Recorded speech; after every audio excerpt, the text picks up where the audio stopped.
Gracias, buenas tardes. Y como no es imposible que diga alguna pequeña idea interesante, la diré en castellano para asegurarme de que el ponente me entiende. Porque sería una lástima que se la perdiera. No perdón la broma, pero que voy a hacer la introducción en castellano en la tarde de hoy. En todo caso, en primer lugar, decirles que estamos encantados de comenzar el curso con una charla como la que hoy, una ponencia, como la que hoy tendríamos el privilegio de escuchar, aunque sea martes y 13, empezamos la actividad en Macaya justo en una fecha como hoy y con un tema tan importante como el que va a tratar el Toro Izquierdo. Un poco preparando un par de notas antes de pasar la palabra a Esther Cabanas, que es la responsable intelectual de esta iniciativa. Claro, se me ocurría constatar que los dos organizadores, la de Gaia y el Club de Roma, coincidimos en nuestro compromiso con la Convención de los Derechos del Niño, o sea, el tratado internacional más suscrito en la historia de la humanidad, realmente muy importante, de 1989. Coincidimos también en la Declaración Universal de Derechos Humanos de 1948. Entonces, cuando anotaba ambas fechas, es curioso, entre la Declaración Universal de Derechos Humanos de 48, que es realmente una pieza singular en la historia intelectual de la humanidad, y de compromiso y de reconocimiento, y la Convención, otra pieza importante en esta historia, la Convención de Derechos del Niño, pasaron nada menos que 41 años. Es notable que la humanidad civilizada, a partir de la Declaración Universal, haya tardado más de 40 años en constatar y en aceptar y en ser coherente con ello que los niños son personas sujetos de derecho, que no solo son objetos de atención, no son personas en pequeño, son personas plenas, son personas con sus derechos reconocidos en la Convención, y nos costó 41 años o más de 40 años darnos cuenta. O sea, la humanidad avanza, yo creo de fondo, con sus altibajos, pero avanza, incluso Argentina a la larga. Estábamos hablando de ese país al que queremos, usted y yo. La humanidad avanza, pero a veces avanza realmente muy lentamente. Y luego la otra cosa que quería contar, pues me salía reflexionando en el tema que nos ilustrará el ponente, es que la violencia sexual infantil es especialmente rebuchable, especialmente rechazable, especialmente execrable, porque creo que, a diferencia, por ejemplo, de violencia física, supone un abuso mayor de la confianza. O sea, la violencia sexual infantil creo que tiene un componente, y perdónenme la audacia de hablar de lo que no domino, simplemente por sentido común y por lo que uno aprende escuchando a los demás, tiene este componente de abuso de confianza, de cómo un adulto, una persona mayor que goza de la confianza que no tiene precio y que debe ser preservada a todo precio de un niño, de una persona que debe ser objeto de protección, cómo puede defraudar y abusar de esta confianza con la violencia que no se requiere probablemente para la violencia física. Se puede ejercer la violencia física sin gozar de confianza, porque es más brutal. La sexual es menos brutal, posiblemente, aparentemente, pero mucho más grave, porque este componente de abuso de confianza, y porque además sospecho, intuyo, creo, que el trauma o los efectos secundarios, la huella que deja en la víctima es también especialmente dura y difícil de superar y de soportar. Y eso también parece especialmente, otro elemento que hace que la violencia sexual hacia la infancia me parece que es especialmente aberrante o especialmente execrable. Bien, solo quería hacer partícipe de estas pequeñas reflexiones y sobre todo, y principalmente, que sirva de introducción a la presentación de la sesión y del ponente por parte de Esther Cabanas. Muchas gracias.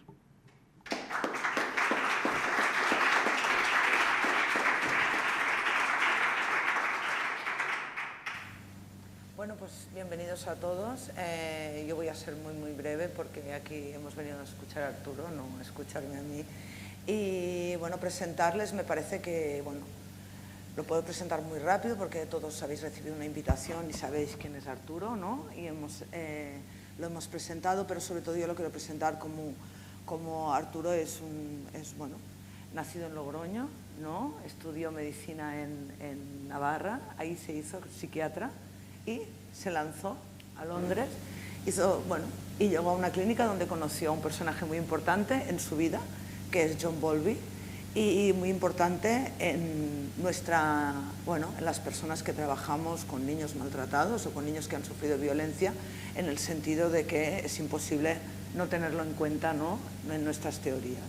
Lo que me gusta más de todo es que, aparte de que yo lo conocí porque tenemos un amigo en común, que es José Luis Gonzalo, que es una persona, bueno, también muy sensible con el tema de la infancia y, bueno, parte del grupo que trabajamos con los niños y que tenemos una red, ¿no?, que intentamos, bueno, pues buscar todas esas partes, ¿no?, y trabajar, y le damos vueltas a ver cómo podemos ayudar a los niños a tener una mejor vida y a superar todas las consecuencias, ¿no?, que les lleva bueno, pues esas situaciones adversas que hay en la infancia, ¿no?, y que a veces tenemos el concepto de que, bueno, que solo el hecho de protegerles y darles, bueno, pues tenerlos bien, pues, ¿no?, bien arreglados, ¿no?, darles de comida, llevarlos al colegio y tratarlos bien, pensamos que ya está todo resuelto y no es así, ¿no? Y entonces, bueno, parece que ahora hemos descubierto una reciente epidemia, que es la salud mental infanto-juvenil, como si no hubiera existido nunca, ¿no? Y ahora, bueno, las teorías del apego, pues, están en auge o están en un momento de vital importancia, pero Arturo nos enseñará cómo ya un personaje, ¿no?, que es John Bowlby, en el año 46 y 47, me parece, ya, si leéis su libro, que os lo recomiendo porque además hace que John Bowlby no sea el padre de la teoría del apego, sino que sea una persona luchadora por los derechos de la infancia, y de verdad que os lo recomiendo porque es, bueno, lo hace persona, lo hace humana, y también habla no solo de los conocimientos de Arturo como psiquiatra infanto-juvenil, sino de su capacidad humana. Y por tanto, bueno, ya no quiero explicar nada más porque os lo explicará, y bueno, y aquí estamos para escucharte. Cuando quieras, Arturo. Moltes gràcies, Esther.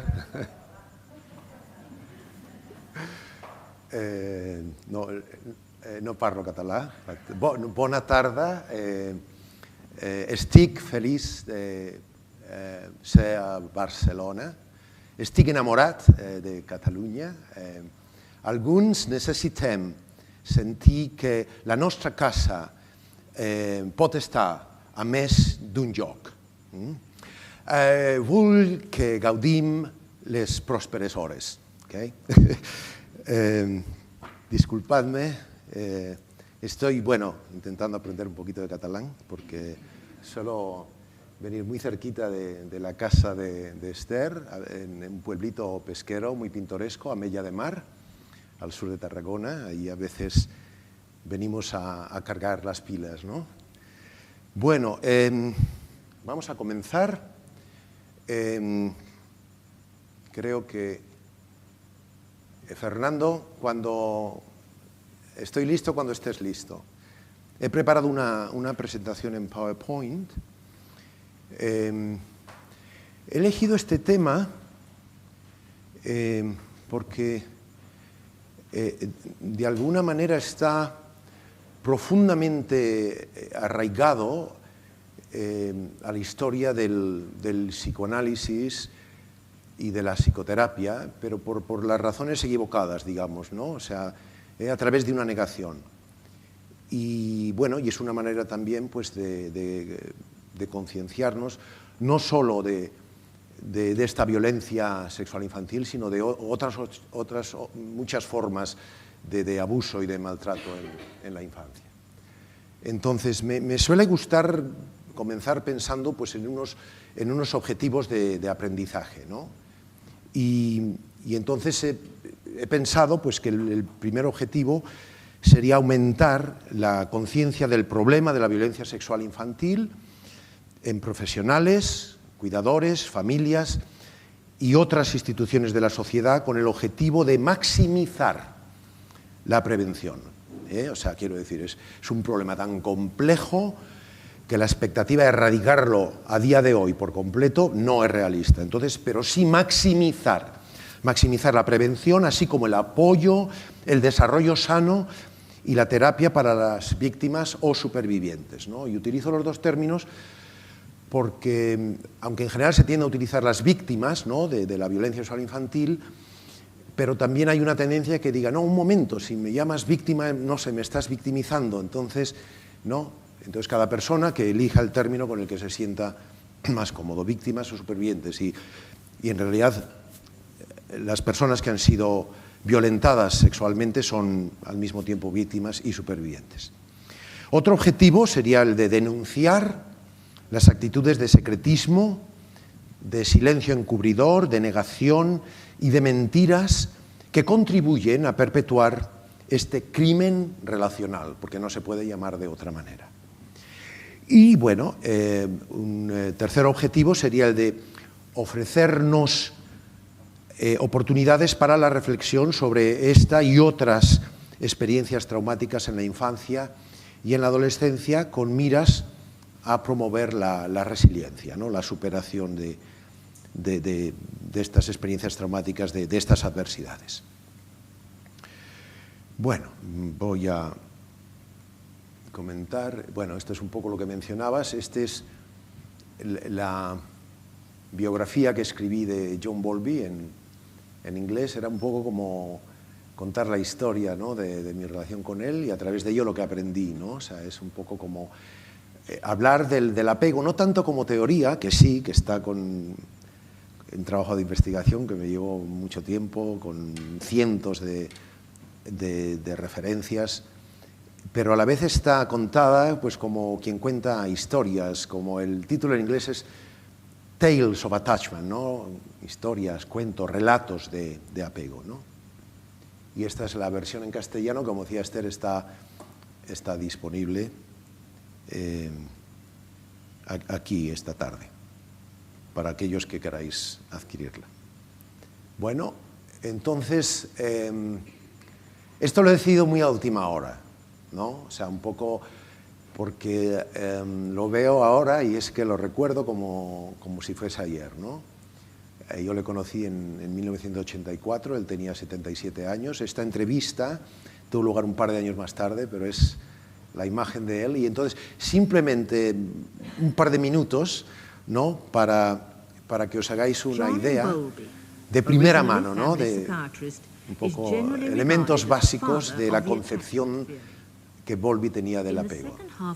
Entonces, él en los últimos años de su vida, y yo de alguna manera he intentado aprender de él sintió que además de transmitir sus trabajos de investigación, sus conocimientos, sus pensamientos a colegas, a profesionales, él sintió que quería transmitir eso al público. Es decir, entonces, los últimos años de su vida, él se dedicó a difundir sus ideas, o sea, que el apego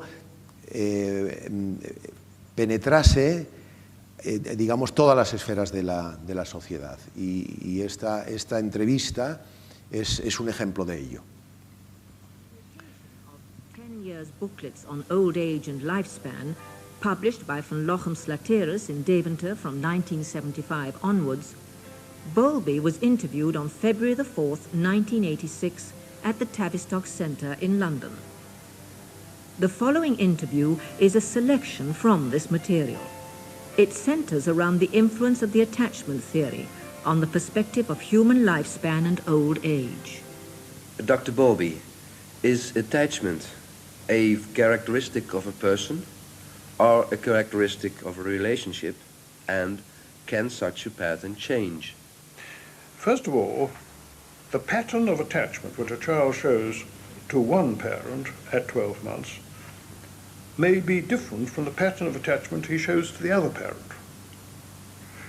He might show the same pattern to both. He might show secure with one and avoidant with another. So that suggests it's a property of the relationship. It's not a property of the child at this age. It's a property of the relationship. Also, the pattern can change. If a mother who has been sensitive and responsive then is unable to continue in that sort of way, and the child perhaps she becomes depressed and rejecting or something, a securely attached child will then adopt an anxious pattern.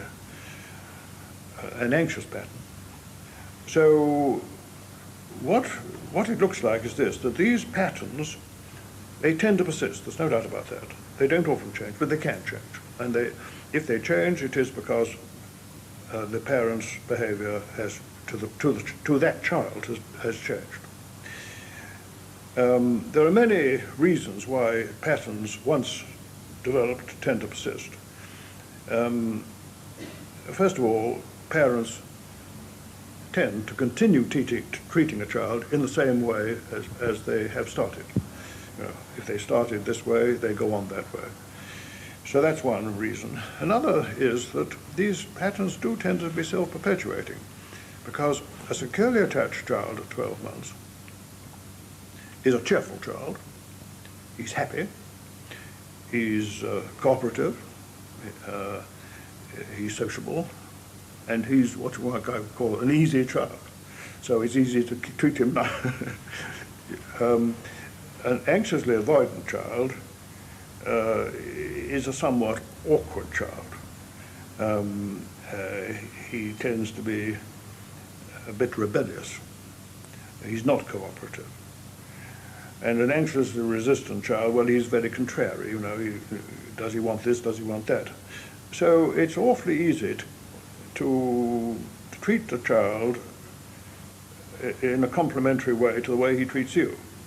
So these patterns, and I think there are other reasons why these patterns, at any rate, we see from the evidence that a pattern once set tends to persist. But I do want to emphasize, although it does tend to persist in the ordinary course of events, it need not. Mm-hmm. It's not inevitable. When did you... Bueno, intuyo que la mayoría de vosotros entenderéis inglés. De todos modos, os voy a contar un poco, ¿no?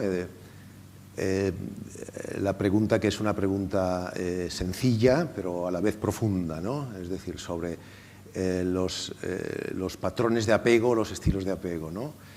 Y Bowlby al comienzo dice, bueno, en esos primeros meses, esos primeros años de vida, ¿verdad?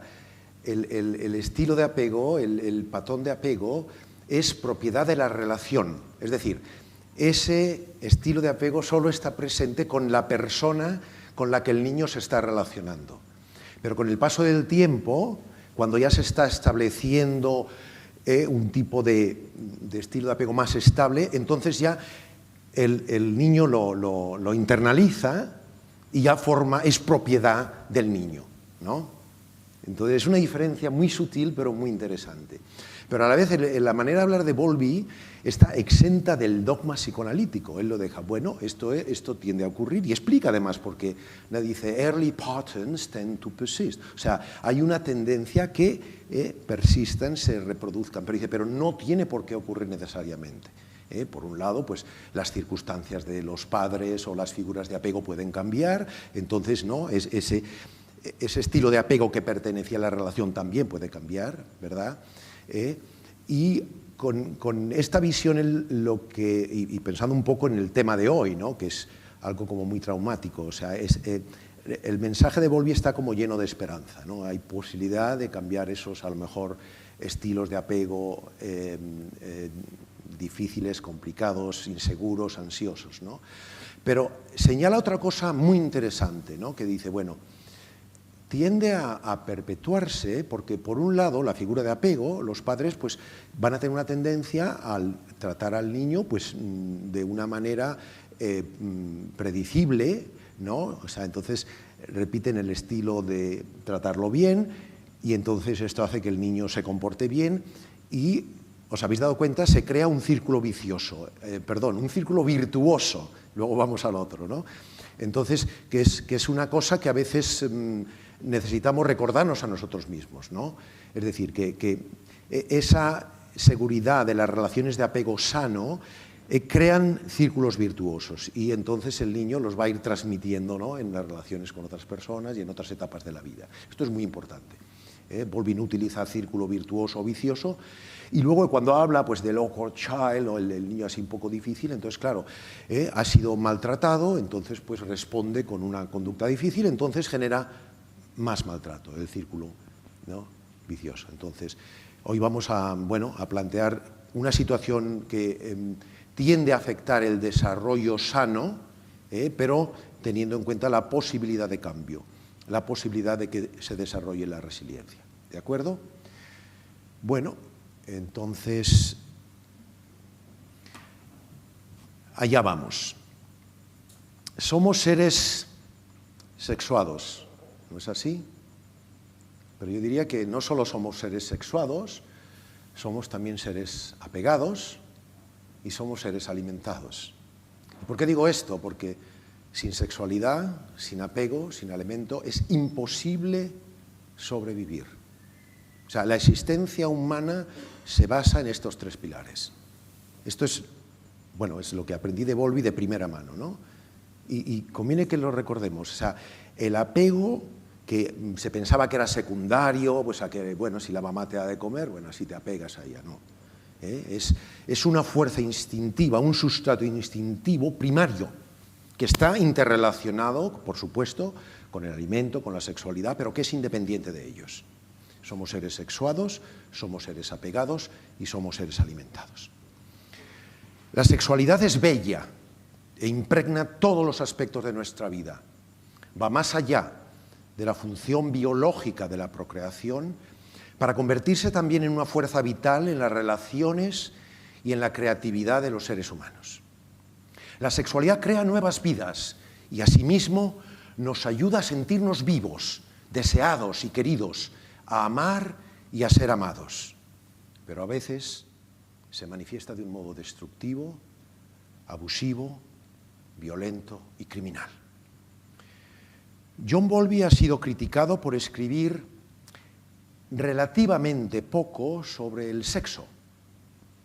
Por supuesto, él fue consciente de que la sexualidad es fundamental para la supervivencia y para el desarrollo de los seres humanos. Pero se mostró escéptico sobre el valor del complejo de Edipo, una de las piedras angulares del psicoanálisis, como principio universal que gobierna la vida mental. De hecho, Bowlby dio prioridad a investigar y a formular la naturaleza del apego humano.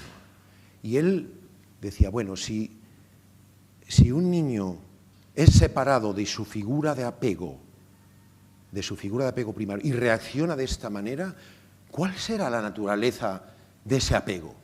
Y entonces se dedicó en cuerpo y alma a investigarlo. O sea, él por supuesto que dio muchísima importancia a la sexualidad, pero dijo, él fue a investigar aquella parte que se había investigado menos, ¿no? Sobre el alimento y la sexualidad se había escrito muchísimo, y sobre el apego, poquísimo. El psicoanálisis clásico, como decía antes, veía el apego como algo secundario a la sexualidad y a la necesidad de alimentarse. Pero Bowlby dijo que esto no era exactamente así. Según él, el apego es una fuerza instintiva primaria que es distinta e independiente de los instintos sexuales y de la alimentación, y que constituye con ellos, como decía antes, uno de los tres pilares fundamentales de la existencia humana. El apego es igualmente una relación esencial que sirve por sí misma a nuestra supervivencia física y emocional. En nuestros antepasados el elemento físico era más importante, pero a medida que hemos evolucionado como especie, el apego es fundamental para nuestra supervivencia emocional. Y esto ocurre desde que nacemos hasta que morimos. En la entrevista también había ese enfoque, ¿no?, de todo el ciclo vital, ¿no?, de cómo las experiencias de apego que se internalizan en la infancia y en la adolescencia luego van a influir en el adulto que vamos a ser y en la persona mayor que vamos a ser. El apego da más sentido a la vida. En opinión de Bowlby, a pesar de ser independientes, el apego y la sexualidad están relacionados entre sí y pueden influirse mutuamente a medida que se desarrollan. Según él, la introducción del concepto del apego no tiene por qué poner en peligro los frutos de las introspecciones psicoanalíticas. Al contrario, el apego bien entendido realza el psicoanálisis y ayuda a entender mejor el desarrollo humano. Además, Bowlby afirmó que se requiere un gran esfuerzo de investigación para desentrañar las superposiciones y las influencias mutuas entre la sexualidad y el apego. Bueno, aquí necesito comentar algunos malentendidos, porque yo me encuentro, al comienzo no me lo podía creer, pero es que se está extendiendo, ¿no? Hay un enfoque reduccionista tanto de la sexualidad como del apego, ¿no? O sea, con la sexualidad hay personas que solo hablan de la sexualidad, de que se activa la sexualidad, pues cuando hay una excitabilidad, cuando hay una erección del pene o una erección del clítoris, ¿no? O sea, es decir, la confunden con la genitalidad. Y la sexualidad, y en esto yo estoy de acuerdo con la mayoría de los enfoques psicoanalistas, es decir, bueno, es que la sexualidad está en toda nuestra vida, o sea, como decía antes, ¿no? Influye en nuestra autoestima, en nuestra identidad, en nuestro concepto. Y hay manifestaciones, o sea, de lo más simples, recuerdo, pues no sé, me viene a la cabeza, ha muerto hace poco Olivia Newton-John, y yo recuerdo cuando una de esas películas, ¿no?, con John Travolta, pues no sé, cuando él se mira al espejo, eso es sexualidad, porque se iba a encontrar con Olivia, ¿no? O no sé, vamos a pensar en un ejemplo más absurdo, ¿no? O sea, una monja de clausura, ¿no? O sea, que se está ajustando la cofia, ¿no? Le dice a la Madre Superiora, ¿qué tal me sienta la cofia? Bueno, pues de alguna manera eso también es sexualidad. La sexualidad está profundamente arraigada a nuestra corporalidad, ¿no? Entonces, este es un enfoque reduccionista. Entonces, yo me encuentro que hay también enfoques reduccionistas con el apego, y digo, pero bueno, si esto no es lo que yo aprendí de Bowlby. Yo leo ahora, y además científicos de un prestigio increíble, que te dicen, vamos a ver, está por un lado el sistema del apego, y por otro lado el sistema de la exploración, ¿no? Y entonces te ponen con ejemplo. Bueno, un niño que está jugando en el parque, está la mamá, entonces resulta que está sentado en el brazo de la mamá, pero de repente dice, voy a jugar, ¿no? Voy a explorar. Y entonces se aleja y dice, bueno, se desactiva el sistema de apego y se activa el sistema de exploración. Y yo digo, Dios mío, pero vamos a ver, si es que el sistema de apego está activado siempre, como nuestra sexualidad, constantemente.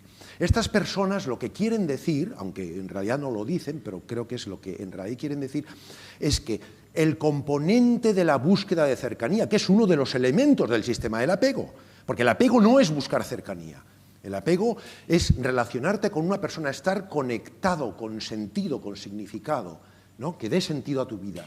Y eso está siempre, siempre está activado. Pero, según las circunstancias, uno tiene que aprender a regular la distancia, ¿no? Y ahí es donde hay una confusión, que hay gente, la cercanía, no. Según, si viene no sé, un sabueso con cara de pocos amigos, pues el niño va a salir corriendo a la mamá y, mira, se desactiva la exploración y se activa el sistema del apego. No, que está regulando la distancia, ¿no? Porque lo primero es la supervivencia, ¿no? Entonces, el apego sirve a la supervivencia y esto es lo que tenemos que tener siempre presente. Bueno, y uno puede tener, no sé, un hijo o una hija en Australia y estar perfectamente conectado, y hay no sé cuántos, pues como 50.000 kilómetros de distancia, ¿no? Bueno,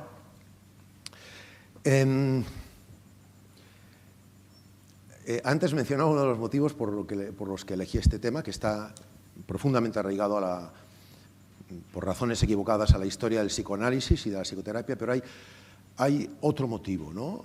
Y que está directamente relacionado con los 6 años de trabajo que tuve con John Bowlby, ¿no? Los 6 últimos años de su vida.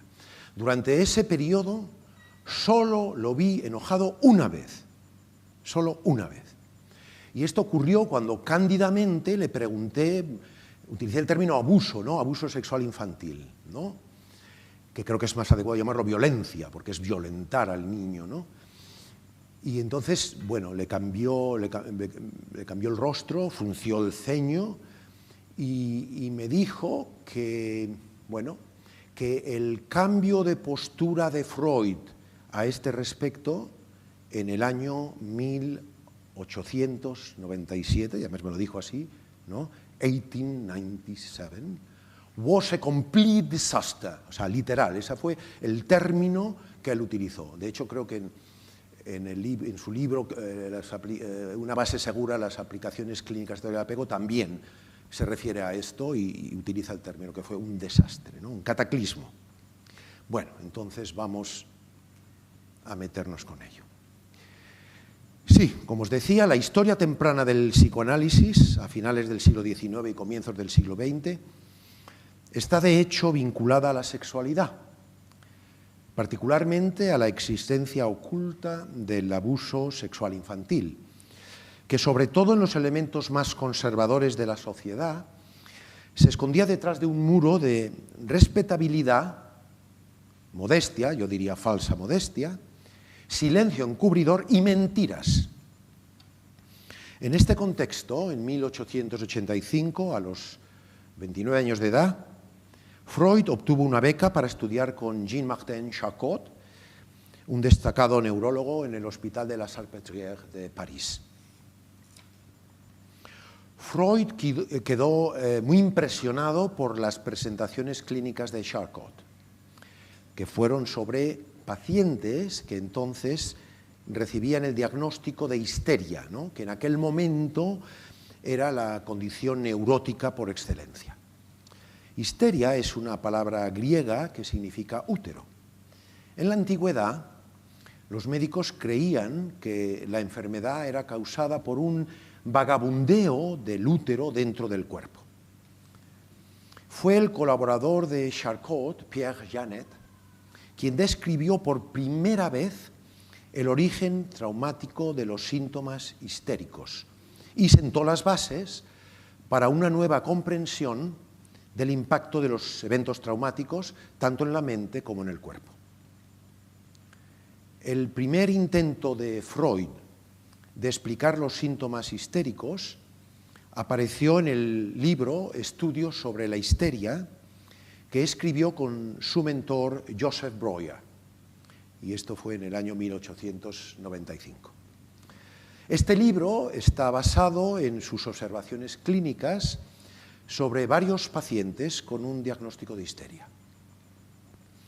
Breuer vio los síntomas como reacciones a un trauma emocional, o sea, lo describió en términos generales, pero Freud fue más allá y consideró que eran los recuerdos reprimidos de un trauma de origen sexual los que jugaban un papel primordial en la formación de los síntomas histéricos.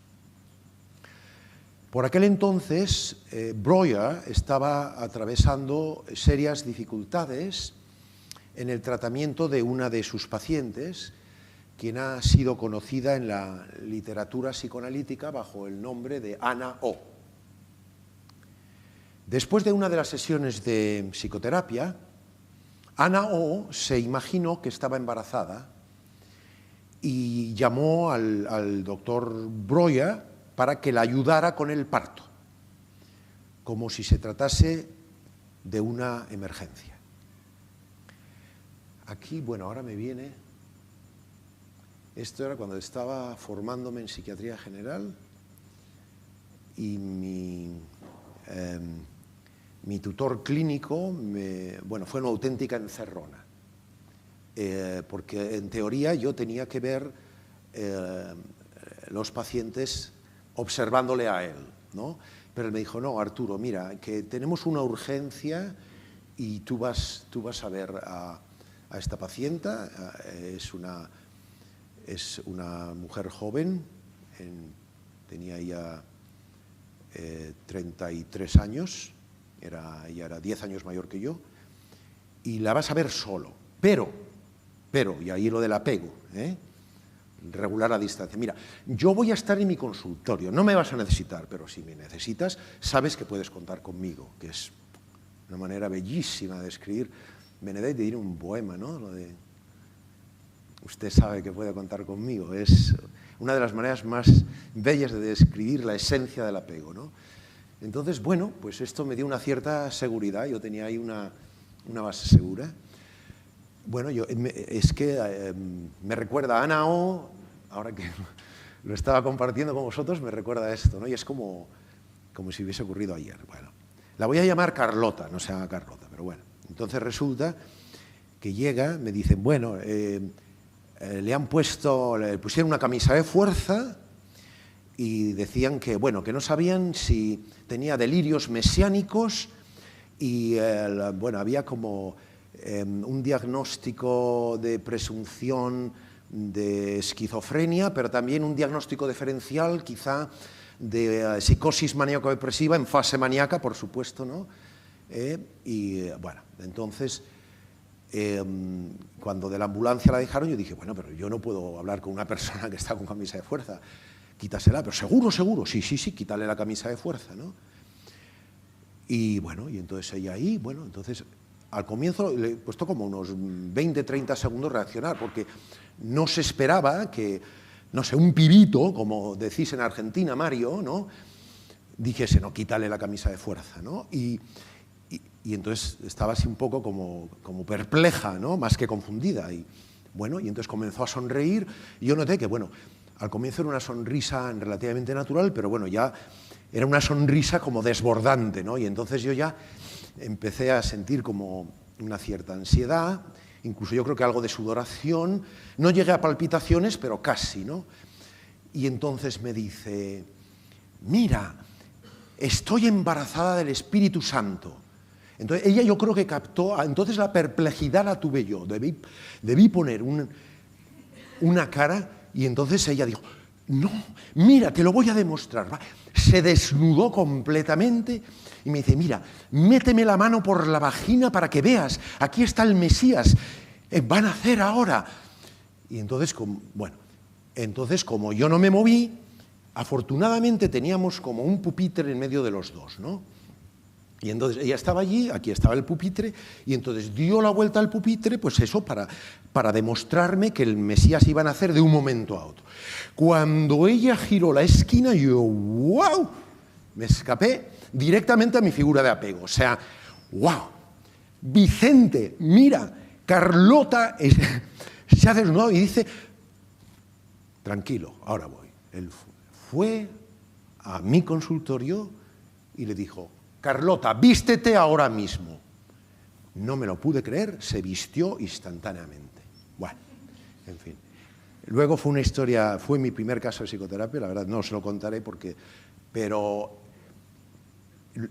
lo que me contó fue que cuando yo tenía 8 años, en su familia había, bueno, pues era en el País Vasco y entonces en estos caseríos, ¿no?, en la naturaleza, pero claro, entonces pues había un miembro de la familia que la abusó sexualmente, ¿no? Entonces, bueno, y ahora una psicosis a la edad de 33 años, ¿no? Pensando en el impacto, en la psicopatología que, ¿no?, una violencia sexual infantil puede causar en diferido, ¿no?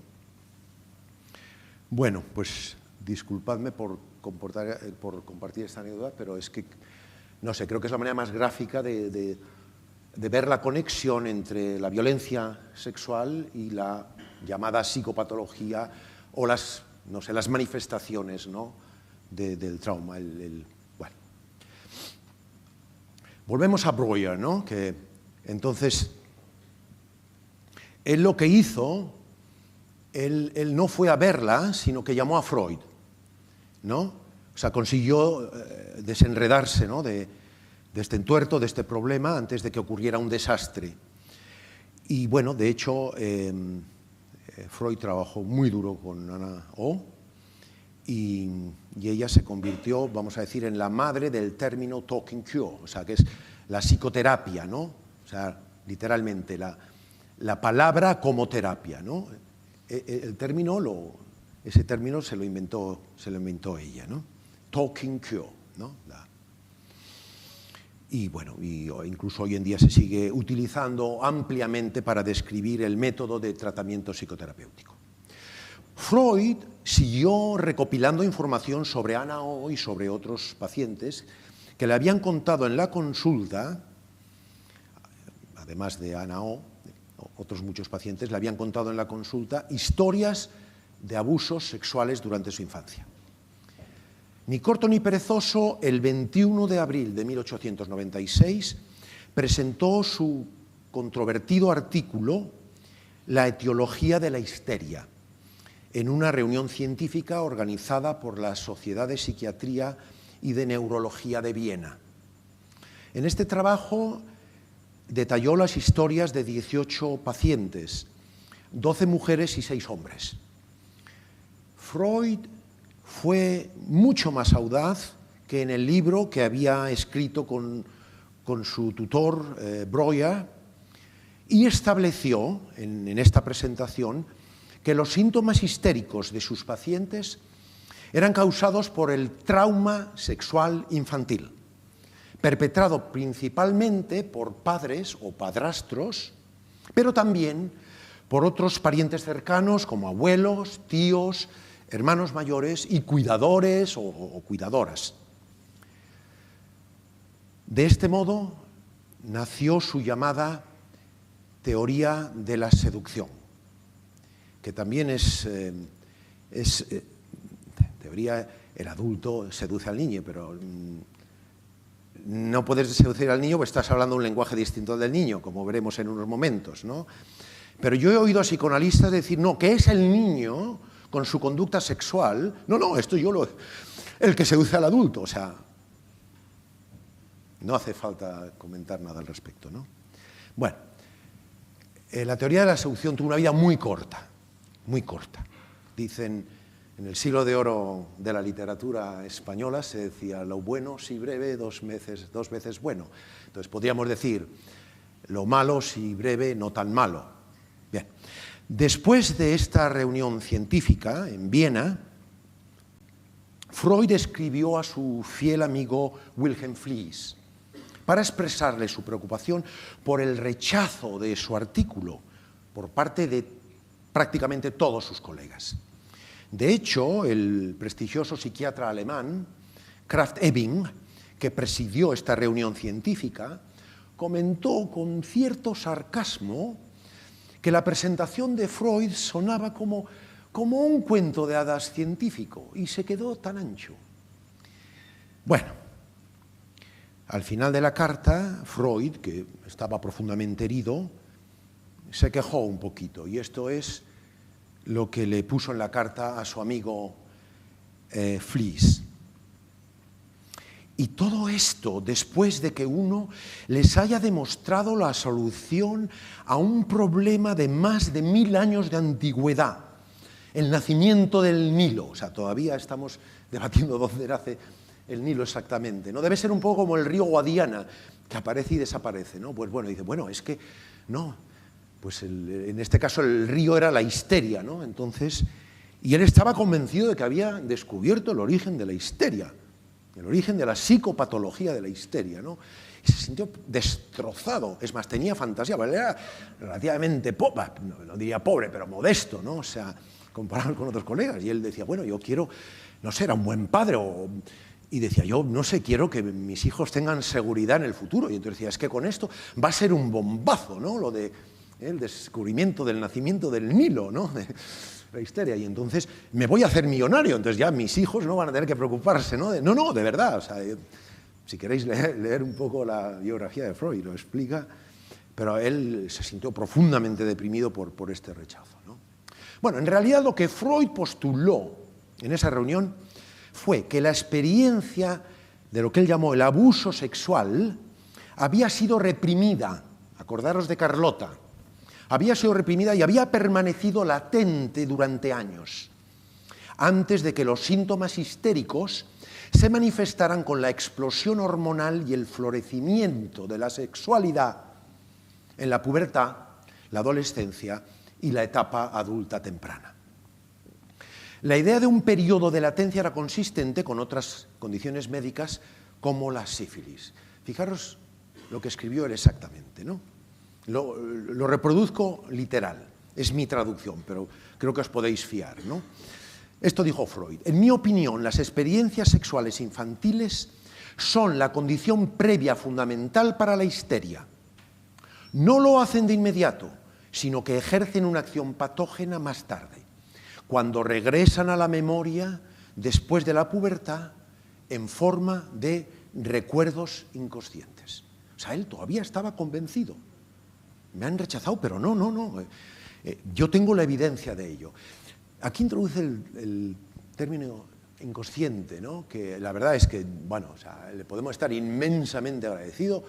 O sea, Freud no descubrió el inconsciente, pero es que fue la primera persona que lo formuló, ¿no? de una manera coherente. O sea, el inconsciente estaba, ya no sé, en la Biblia, en el Antiguo Testamento, en los sueños de José, que si, no sé, las 7 vacas gordas y las 7 vacas flacas. O sea, todo el mundo sabía la existencia del inconsciente, ¿no? Pero modelarlo, ¿no? O sea, nadie lo hizo como Freud. Y la verdad es que nunca le pagaremos esa deuda, ¿no? Pero en otras cosas metió la pata hasta dentro, o el remo, ¿no? Por ser, ¿no?, más educado.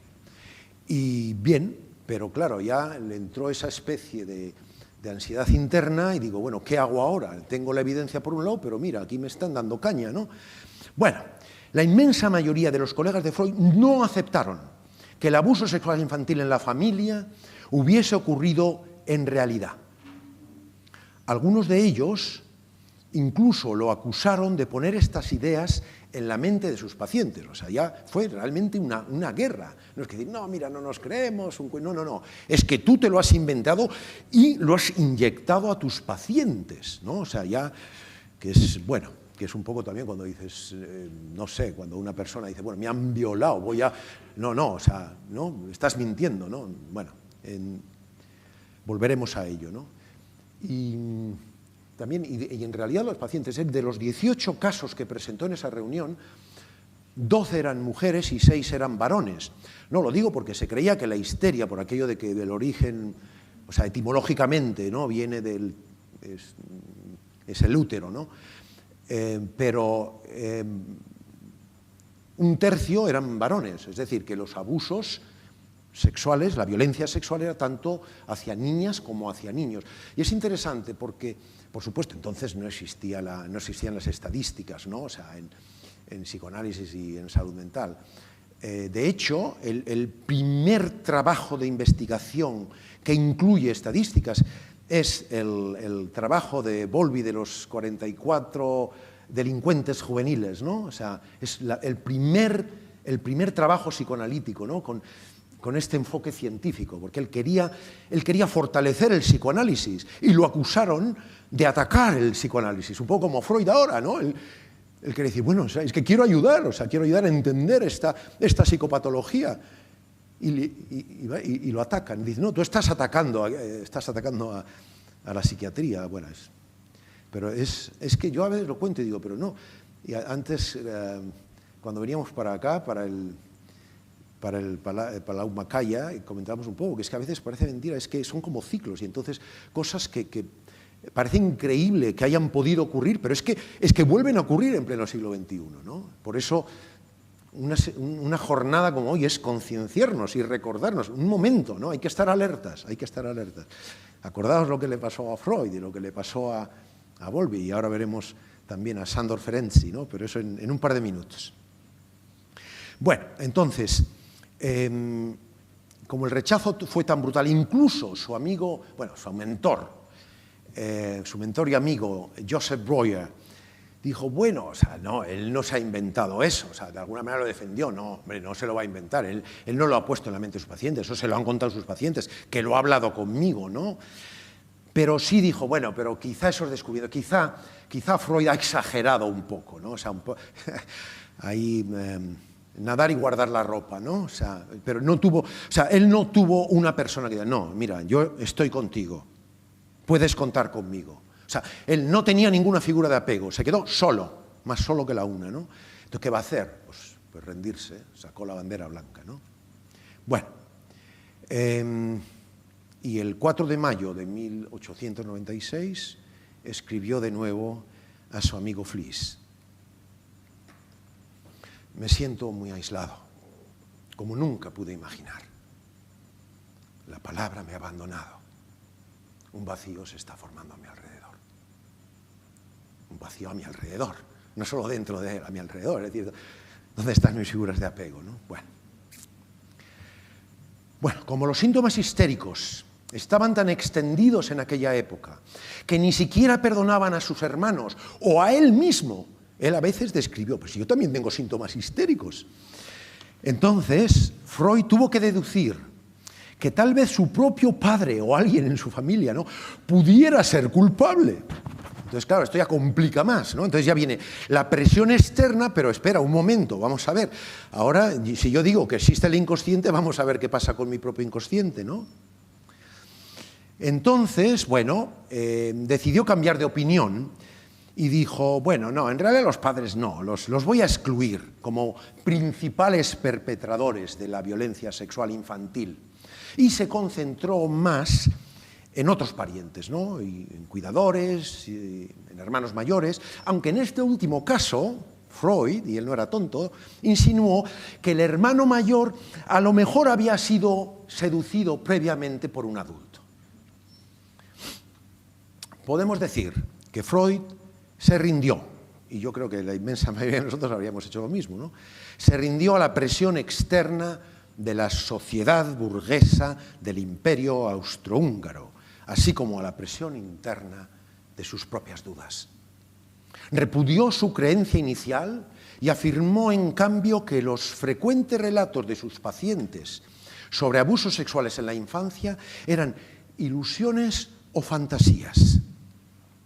En septiembre de 1897, cuando, ¿no?, o sea, el desastre, me recuerda el año siguiente, ¿no?, el desastre con la guerra de Cuba, bueno, ¿no?, o sea que la fecha que dijo, el 1897, Freud escribió a Fliess nuevamente para informarle sobre las dificultades que estaba experimentando en el tratamiento de las víctimas del incesto y para justificar su rendición, su retirada de la teoría de la seducción. Y esto es lo que le escribió. En primer lugar, la continua desilusión en mis esfuerzos por llevar el análisis a una conclusión real y efectiva. En segundo lugar, la sorpresa de que en todos los casos el padre, sin excluir el mío, podría ser acusado de perversión. En tercer lugar, la percepción cierta de que en el inconsciente no hay indicaciones claras sobre la realidad, por lo que uno no puede distinguir entre la verdad y la ficción. En consecuencia, me queda la solución de que es la fantasía sexual la que invariablemente se apodera del tema de los padres, ¿no?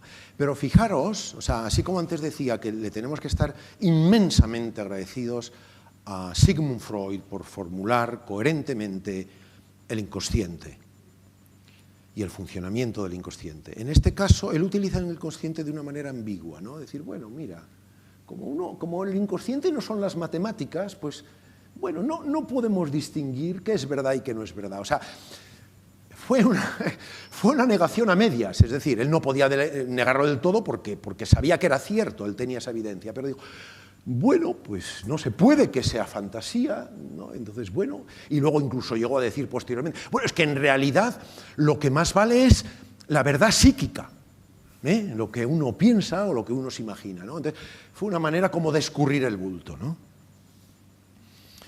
Freud se sintió forzado a postular que los problemas emocionales de sus pacientes eran causados por fantasías o delirios de seducción, que en realidad no habían ocurrido. Bueno, en 1932, 35 años después de la rendición de Freud y de su silencio subsiguiente sobre la violencia sexual infantil, otro psicoanalista, uno de sus fieles seguidores, el húngaro Sándor Ferenczi, convencido de que sus pacientes le decían la verdad, decidió exhumar la teoría de la seducción y presentó su redescubrimiento a una gran audiencia de psiquiatras, psicólogos y psicoanalistas en una reunión científica en Wiesbaden, en Alemania. Bueno, es que ahora lo de exhumar, es que estamos, bueno, no sé yo, claro, la ventaja de estar en Londres es que las cosas que ocurren en España las veo con una cierta distancia, ¿no? Entonces, que, bueno, tiene la ventaja de que adquieres una perspectiva distinta, ¿no? Quizá menos contaminada emocionalmente, pero he oído que ahora hay un debate, que si memoria histórica, que si exhumar unas tumbas que no se sabe muy bien qué ocurrió, ¿no? Bueno, lo digo, es que, quiere decir que en todos los sitios cuecen habas. Bueno, esto es una joya, lo que viene ahora es una joya. Sándor Ferenczi nunca utilizó el término apego, él más bien hablaba de amor. De hecho, Bowlby me contó que era el comienzo, ¿no? Cuando estaba trabajando para la Organización Mundial de la Salud, cuando él empezó a concebir el apego, ¿no? Como concepto y la naturaleza real del apego, ¿no? Que es sí, una fuerza instintiva, pero a la vez una relación. Él pensó utilizar el término amor, pero le dijo, no, porque no es... Aparte de que hay millones de definiciones de amor, y hay un amor, no sé, hay un amor fraternal, un amor conyugal, un amor de amistad, un amor materno-filial, bueno, él decía, es que hay a veces hay apego sin amor, ¿no? Y prefirió el término apego, ¿no? Un poco por su rigor científico, ¿no? Pero yo creo que esto se entiende, lo que dijo Sándor Ferenczi, perfectamente desde la perspectiva del apego. Él, a este trabajo que presentó en Wiesbaden, lo tituló Confusión de lenguas entre los adultos y el niño. Fijaros. Un ejemplo de la confusión de lenguas es cuando una niña anhela la cercanía y el apego con su padre. Apego es mi traducción. Que desde una perspectiva perturbada malinterpreta la necesidad de su hija en términos de una lengua sexual adulta, un idioma que la niña no conoce. Por eso la violencia, el padre, el padrastro, le impone esa lengua. Y no solo eso, sino que la fuerza a hablar dicha lengua. Así, este padre abusivo toca el cuerpo de su hija de una manera sexualmente inapropiada, mientras ella habla su inocente lengua infantil. Necesito afecto, necesito amor, necesito apego. Esa es la lengua infantil, no la sexualidad. Ese fue el gran error de Freud, hablar de una sexualidad infantil que no era... Sí, por supuesto, que todos somos seres sexuados desde que nacemos, pero es aplicarle un lenguaje adulto, un lenguaje de sexualidad de adultos al niño. Bueno, además de esto, de no dejarle a la niña hablar esa inocente lengua infantil, la lengua del apego, el padre intenta persuadir a la hija de que la lujuria paterna, este es un término de Ferenczi, la lujuria paterna, es en realidad el amor, o si queréis, el apego que ella anhela. Bueno,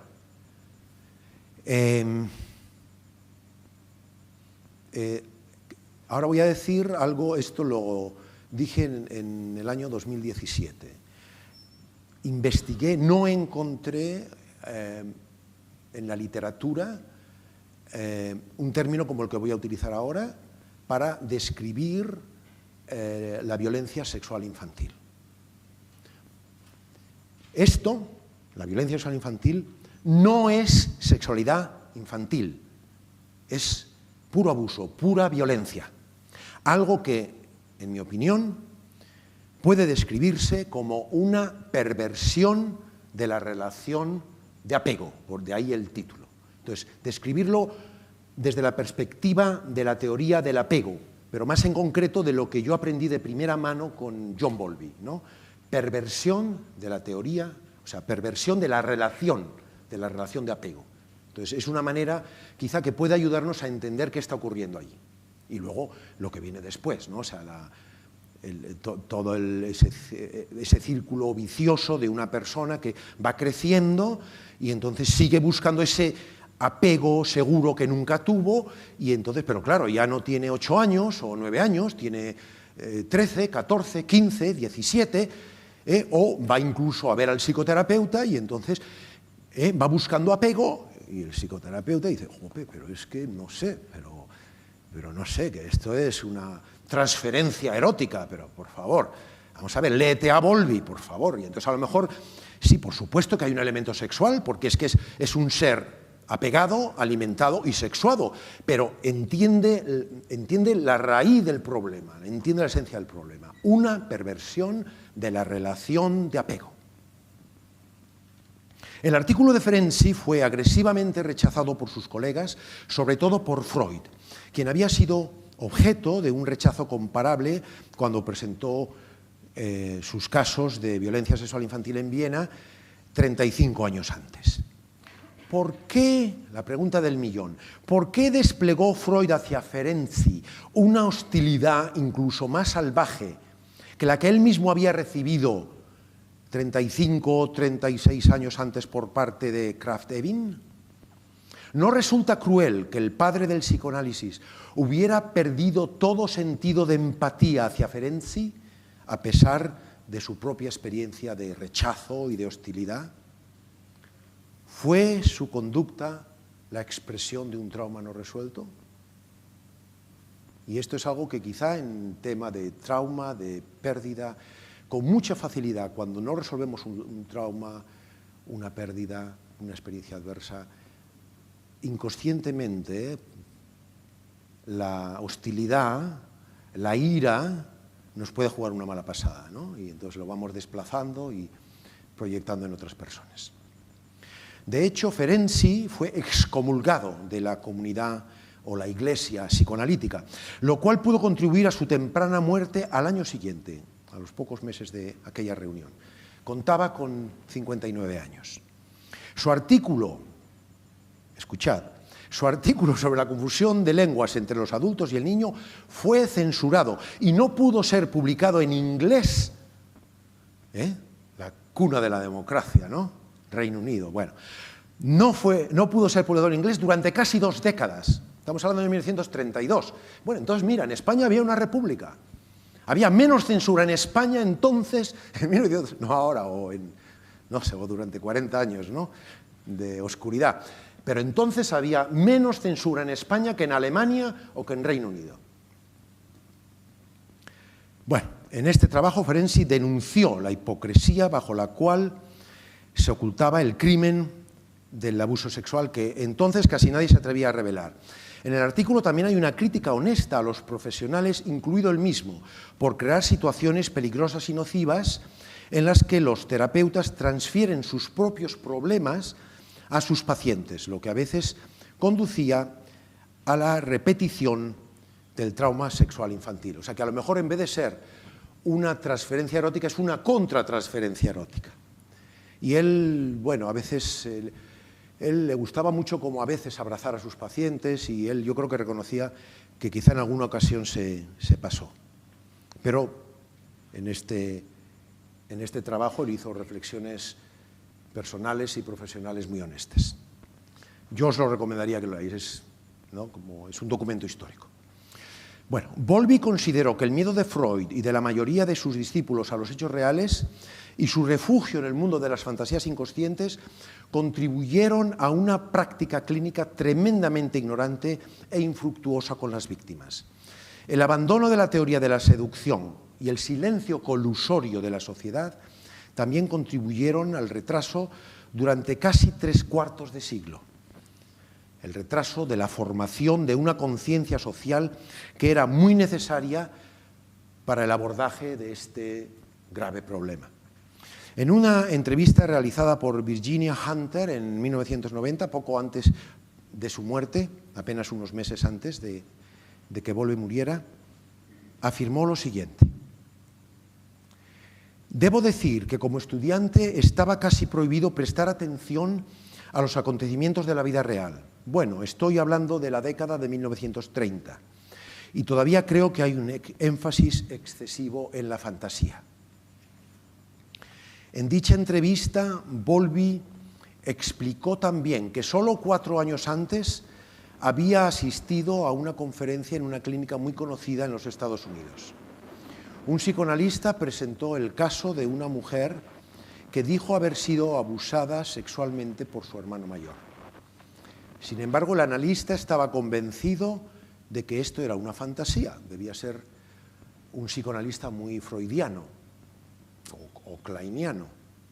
Bowlby no tuvo dudas de que la mujer estaba diciendo la verdad, ya que sus problemas eran típicos, los síntomas, la psicopatología, esos síntomas eran típicos de lo que se podría esperar como resultado de la violencia sexual infantil.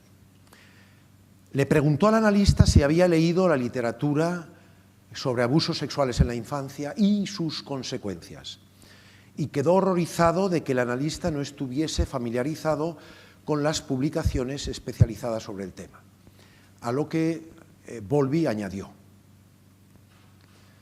bueno, mencioné esto porque ocurrió, ya ves, hace tan solo 4 años, en 1986. Por lo tanto, esta renuencia a creer que lo que un paciente dice es cierto todavía está presente. Creo que es antiterapéutico. Además del psicoanálisis, la mayoría de los profesionales de la salud mental y de las instituciones en las sociedades europeas mantuvieron un silencio cómplice. La negación es una fuerza poderosa a todos los niveles, como magistralmente expresó el filósofo alemán Nietzsche, y este es otro regalo. O sea, tenemos regalos de Freud, de Bowlby, de Ferenczi, ahora de Nietzsche. Es impresionante la introspección que hay aquí. Fijaros lo que dice Nietzsche. Lo he hecho, dice mi memoria. No pude hacerlo, dice mi orgullo. Y continúa inexorable. Finalmente, la memoria cede. Wow. Bueno, lo bueno si breve. Ahora voy a compartir con vosotros, entonces, de alguna manera voy a exponer mi ignorancia. Es decir, llevo ya para 39 años en Reino Unido, entonces yo confieso lo que he vivido. Entonces voy a hablar de mi experiencia trabajando en Londres durante casi 4 décadas, ¿no? Entonces, que tiene su desventaja, porque me podéis decir, bueno, pero no sé, aquí lo que ocurre en el Raval o lo que ocurre, no sé, ¿no? En una familia de payeses, ¿no? Entonces, en ese sentido reconozco mi ignorancia, o sea, es un hándicap, pero vamos a, no sé, a pensar en una connotación positiva. Al hablar de algo que está ocurriendo, bueno, tampoco es tan distante. Reino Unido estamos a 2 horas, ¿no? Menos, 1 hora y media de Londres a Barcelona en avión, ¿no? Pero nos va a permitir aprender lo que se llama el vicarious learning, ¿no? Digamos, como el aprendizaje vicario, ¿no? O sea, lo que suele decir, ¿no? Aprender en cabeza ajena, ¿no? Esto es. Entonces, bueno, es un poco para cubrirme, ¿no? De esta debilidad, ¿no? en la presentación. Entonces, voy a hablar de cosas que ocurrieron y que siguen ocurriendo en Reino Unido. Fundamentalmente, también ocurren en otros lugares. En los años 70 y 80, el movimiento feminista contribuyó a sacar a la luz el problema de la violencia sexual infantil, junto con otros temas tabú, como la violación y la violencia de género. En el verano de 1987, el llamado Informe Cleveland tuvo un poderoso efecto de sacudida en todos los estratos sociales de Gran Bretaña. O sea, fue como un terremoto. Y entonces estaba formándome en psiquiatría infantojuvenil y verá, todos los días, ¿no? Teníamos el informe Cleveland en la cabeza.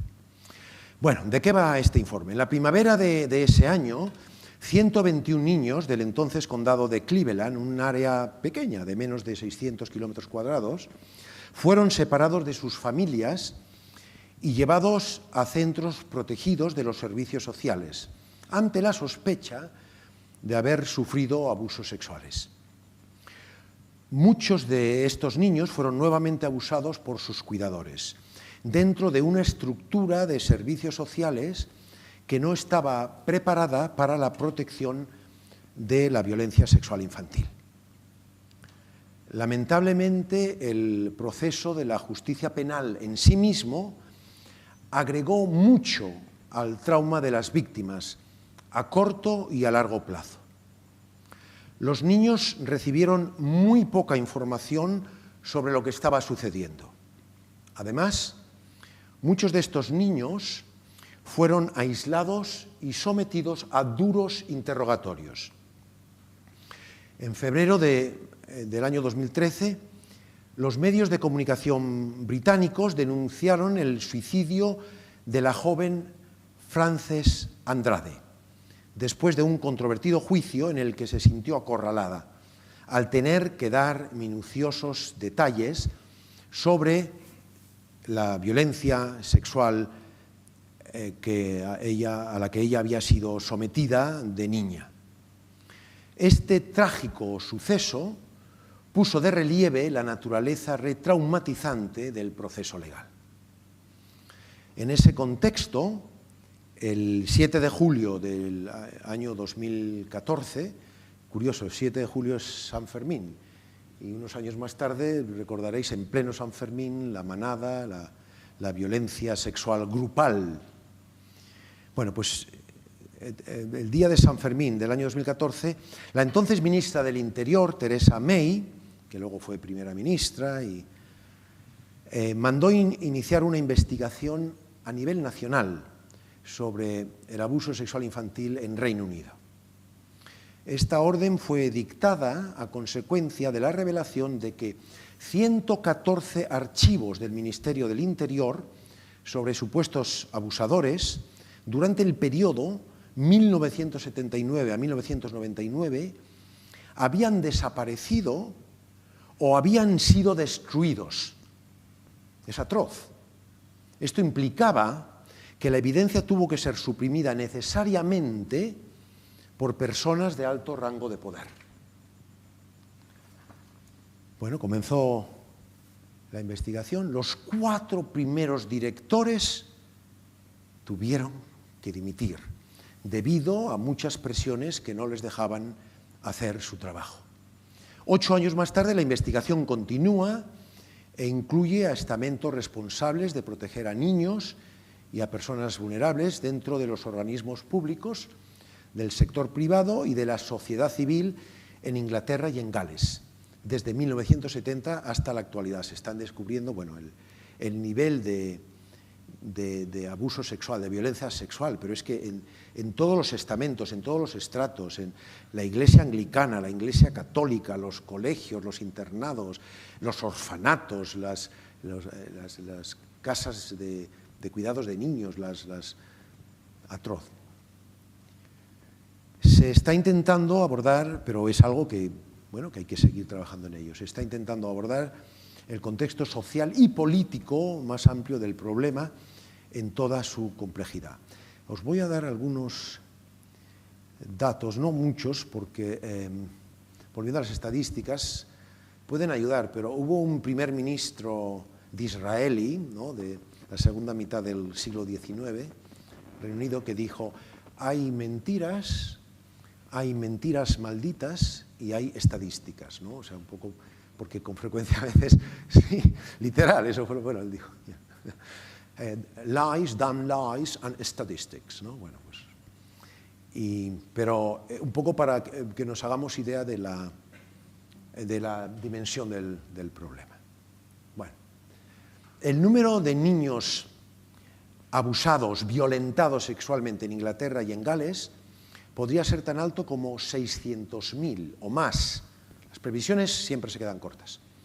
La estimación proviene, y es una estimación muy rigurosa, proviene de la encuesta nacional a hogares con experiencias infantiles adversas. La principal preocupación de la policía es que no son las bandas de crimen organizado las que constituyen el mayor problema, sino el propio hogar. El 90% del abuso sexual es perpetrado por personas que conocen a los niños dentro de la familia.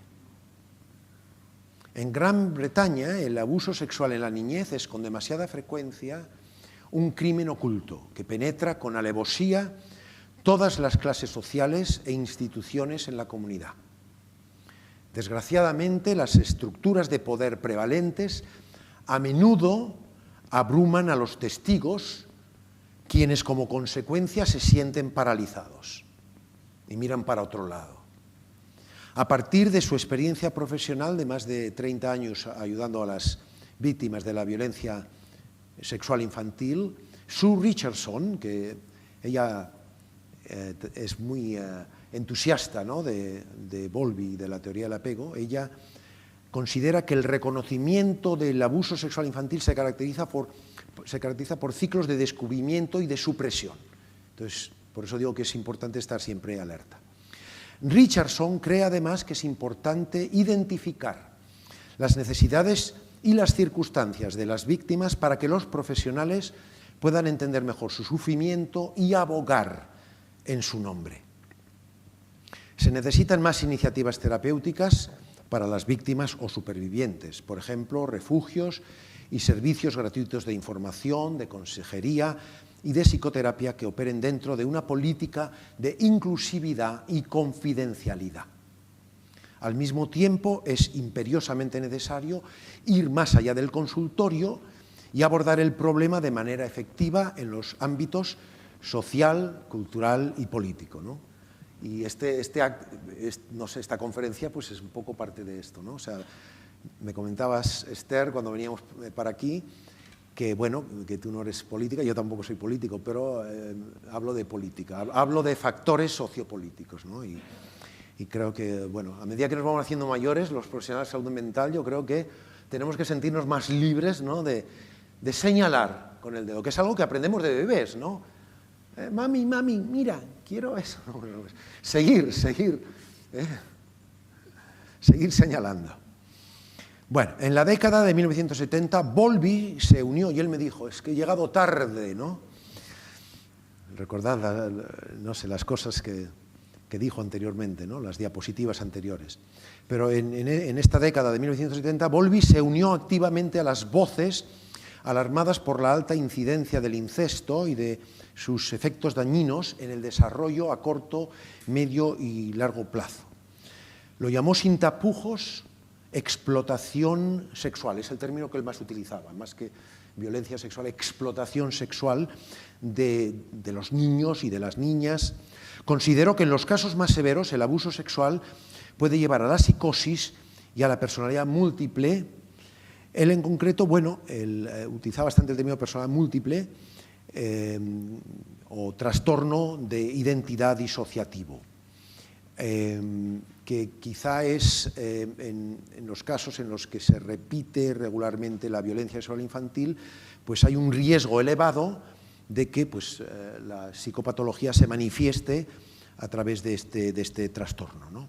Entonces, bueno, creo que todos conocéis, ¿no?, los principales síntomas, así como de soslayo, voy a mencionarlos. La lista no es exhaustiva, ¿no?, pero cabe destacar las siguientes características. Una constelación de diferentes síntomas que ocurren erráticamente, incluyendo intensos dolores de cabeza y otros síntomas físicos inexplicables, frecuentes crisis de pánico con sudoración profusa, depresión y fluctuaciones extremas del estado de ánimo que afectan la capacidad y la eficacia en el trabajo y en los estudios. O sea, estamos viendo que poco a poco se está formando lo que hoy en día se conoce como trauma de desarrollo, ¿no? O sea, el desarrollo emocional, el desarrollo cognitivo, el desarrollo cerebral, ¿verdad? Incluso el desarrollo espiritual. Y bueno, vamos a seguir.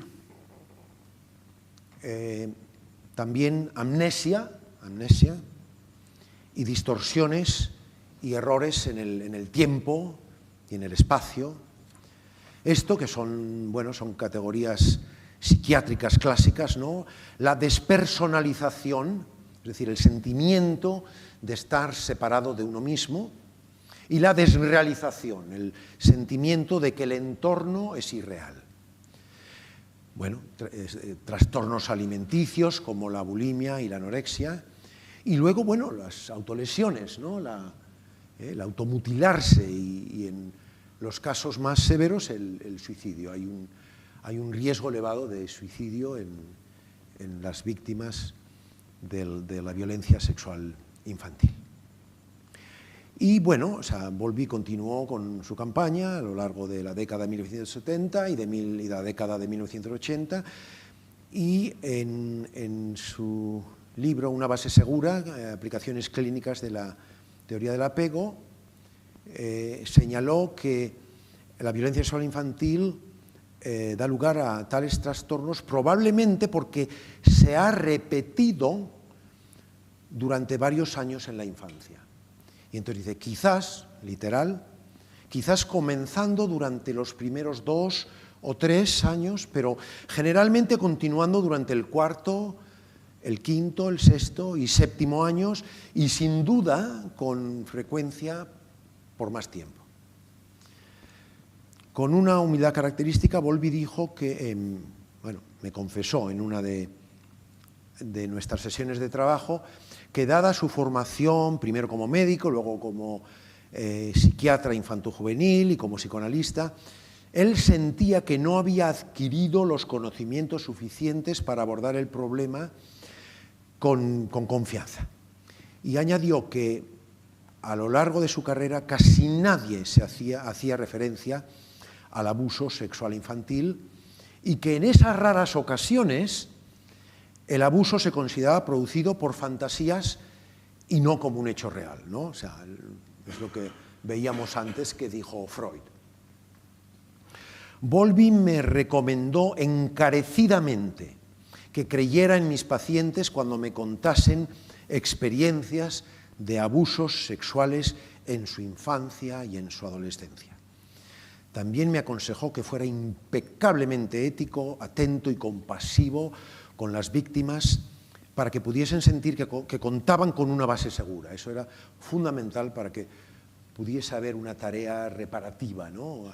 Un efecto terapéutico, para que los ayudase a recomponer sus vidas, ¿no? Entonces, voy a recordar quizá también, porque, y en esto, la semana pasada una colega nuestra, Mario, de Elsa Wolberg, presentó, y hablaba, bueno, con la jerga que utilizamos al final, ¿no? de una hermenéutica de la desconfianza y una hermenéutica de la confianza, ¿no? Y entonces, la hermenéutica de la desconfianza está tremendamente extendida en el psicoanálisis y por extensión en las psicoterapias de orientación psicoanalítica. Básicamente decir, no, mira, me siento sospechoso de ti. En principio no te creo. No te creo. Cuéntame. Me estás contando fantasías, historias, invenciones o delirios, ¿no? O sea, para que veáis. O sea, 124 años más tarde, bueno, pues todavía está ahí. Es más que una hermenéutica de la desconfianza, es casi una hermenéutica paranoide, pero es que existe, es cotidiana. Bueno, Bowlby no, me dijo, no, la hermenéutica tiene que ser la hermenéutica de la confianza. Es que sin esa relación de confianza, sin esa relación de apego, es que la psicoterapia no puede ni comenzar, ¿vale? Y él me dijo, pero bueno, y te dirá algún colega, pero bueno, si es que me está contando esto, y hace poco hablé con la madre y me contó lo contrario, y entonces no me está diciendo la verdad. Y dice, no, un momento, no, vamos a ver. Ella te está contando lo que cree, que es distinto de que, aunque no coincida, si quieres, con una realidad objetiva, pero dice, pero bueno, por algún motivo te estará contando eso, intenta entenderlo. La hermenéutica de la confianza. Es uno de... Vamos a añadirlo a los objetivos de aprendizaje de hoy, ¿verdad? Bueno, Entonces, voy a contar unas muy brevemente, ¿no? Porque ya estamos bastante avanzados con el tiempo, de unos casos clínicos, porque es decir, todo lo que uno presenta teóricamente tiene que ir conjunto a la experiencia clínica. Hay clínicos muy buenos que no leen y hay investigadores muy buenos que no han visto un paciente en su vida, ¿no? Entonces, bueno, Bowlby hizo las dos cosas, ¿no? Esa es la belleza de su legado, ¿no? Entonces, recuerdo otros 3 casos, ¿no? Además del de Carlota. Entonces, uno era una paciente que había sido abusada por su padrastro, ¿no? Y su padre había sido, bueno, físicamente violento con la madre, entonces, bueno, la madre se separó, se volvió a casar, pero ya ves, el padrastro dijo, oh, mira, perita en dulce, el hijo de su madre. Bueno, entonces, la abusó sexualmente con regularidad hasta que ella se escapó de casa, ¿no? Pero claro, le quedó una secuela. Yo cuando la vi, es que lo que ocurre, o sea, la latencia, ¿no? O sea, hay veces que, o sea, los niños no sé cómo sobreviven a veces, pero tienen el problema dentro de ellos y bueno, sí, a lo mejor pues, y como uno no sea muy sensible, a veces no se capta, ¿no? Pero es que luego hay efectos a corto, a medio y a largo plazo. Pero esta paciente, yo al comienzo digo, pero bueno, diría, pues por eso esa expresión, de alguna manera, ahora estoy mostrando mi empatía hacia ella. Y dije, no, el hijo de su madre, ¿no? Mira lo que te hizo. Yo pensaba que iba a estar furiosa con él. No, estaba furiosa con su madre. ¿Por qué? Porque su madre no la creía. Ella, después de varios años, tuvo la valentía de contarle a su madre, mira, que mi nuevo papá, mi padrastro, que me ha estado abusando sexualmente. Pero deja de decir tonterías, pero ¿tú qué te has creído? ¿Tú qué te has creído? No, bueno, no sé qué. Y no se lo podía perdonar. Y para ella decía, el mayor trauma es ese. Mi madre, mi figura, que no puedo contar con ella, que no me creía. Ese trauma es que le resultaba dificilísimo de superar, ¿no? Pero claro, se junta el hambre con la ganas de comer. Son 2 traumas, ¿no? O sea que 2 traiciones. Bueno, este es un caso. Otro caso era de una... todavía era adolescente, ¿no? Cuando vino y ahí me acordé mucho de Bowlby. Ya había muerto Bowlby, pero era muy atractiva, era bellísima. Y bueno, me empezó a contar esta historia, entonces yo veía, bueno, o sea, un poco la actitud. Y entonces me acordé, pero bueno, vamos a ver. Me tenía que recordar a mí mismo, o sea, lo que me estás contando, sí, me estás contando la violencia sexual, me estás contando con detalles, y digo, bueno, bien, sí, ya, no hace falta que me des muchos detalles, le decía, un poco, ¿no? Yo creo que también para protegerme a mí mismo. Y yo decía, bueno, me tenía que recordar, pero bueno, en realidad lo que me estás contando es que no has tenido ninguna relación de apego seguro, no has podido contar con ella en tu vida y ahora quieres contar conmigo, pero bueno, vale, entonces vamos a ver. Y entonces... al comienzo había pensado incluso remitirla, ¿no? a una colega, ¿no? Digo, porque a lo mejor con una mujer es más fácil, ¿no? O sea, pero luego recordé algo que Bowlby me habló, una faceta de su trabajo clínico. Él llevó un grupo de terapia para madres y bebés no escribió sobre ello, ¿no? No le dio tiempo. Durante 3 décadas, ¿no? Y él creía mucho en el grupo. Mario, tú le invitaste a dar unos seminarios en el Instituto de Grupo Análisis. Y yo recuerdo cuando, es increíble, ¿no? La modestia, me decía, bueno, Arturo, tú eres grupo analista, bueno, quiero aprender de ti acerca de grupos, ¿no? Y entonces él me animó un poco a explorar, ¿no? A explorar la terapia grupal en concreto para las víctimas de abuso sexual. Por aquello de decir, bueno, esto es algo que ha sido ocultado miserablemente, ¿no? Durante muchísimo tiempo. Entonces, de alguna manera, en un grupo que no es un grupo cualquiera, o sea, que es un grupo que está protegido y que tú vas a ser responsable de la protección de ese grupo. Tú tienes que ser una base segura y tienes que ayudar a los pacientes a que poco a poco el grupo, todo el grupo como un todo, se constituya también en una base segura, ¿verdad? Y que ellos puedan explorar. Y la belleza de la terapia de grupo, algo que quizá no hay en otras terapias, es que pensando un poco en lo que hablábamos antes, ¿no? De el sistema de exploración, el sistema de apego, no, ahí están simultáneamente, porque los pacientes ayudan unos a otros, ¿no? Están recibiendo protección, están recibiendo apoyo, empatía, compasión, y al mismo tiempo están dándola, ¿no? O sea, es dar y recibir, ¿no? Ayudar y explorar.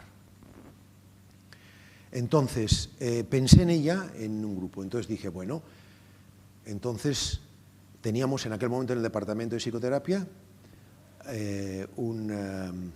yo tenía la suerte de que podía decidir, porque, bueno, estaba allí, conseguí la jefatura de ese servicio y dije, bueno, entonces, mira, le dije a ella, creo que la mejor terapia, mira, es un grupo de supervivientes de la violencia sexual infantil. ¿Sabéis lo que me contestó? Ni hablar. Me dijo, yo no quiero ser un caso más de víctima o de superviviente. No, yo quiero ser una persona normal, ¿no? Sin estigma, sin que me clasifiquen, ¿no? Tú eres, ¿no?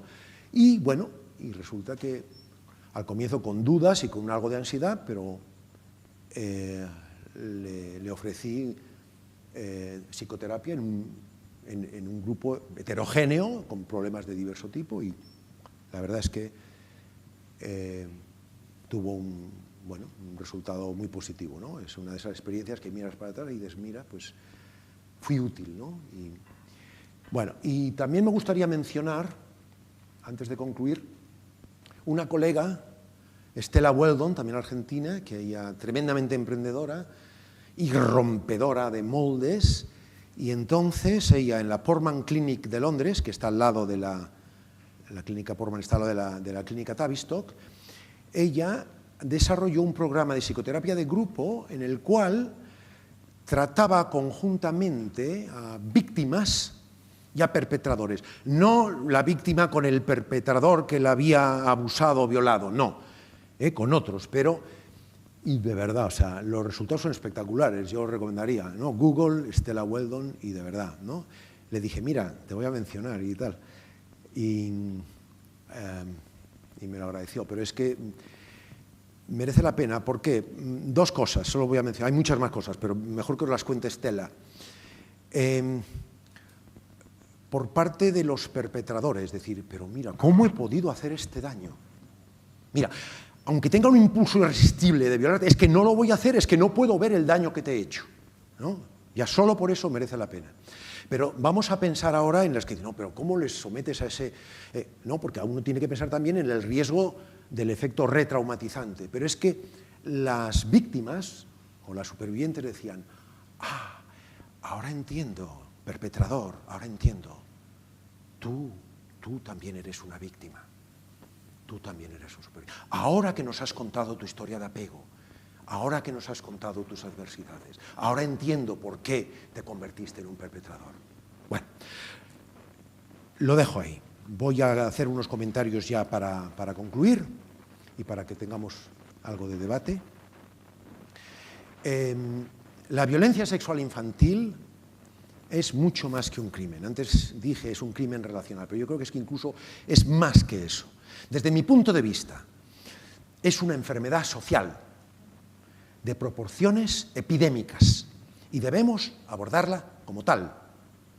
Por eso hoy, ¿no? O sea, sí, por supuesto, estoy hablando constantemente de niños, de adolescentes, pero estoy hablando del contexto sociopolítico. Porque y a medida que uno se va haciendo mayor, yo cuando era más joven digo, bueno, tenía que tener mucho cuidado lo que digo, porque es que a lo mejor viene un político y me cierra el servicio. Ahora que me cierren lo que quieran, a mí no me van a cerrar nada, o sea, que me explico, que me quiten lo bailado, ¿no? Sí, bueno, entonces os animo a medida que no, es una de las bellezas de hacerte mayor, ¿no? O sea, que cada etapa de la vida disfrutad.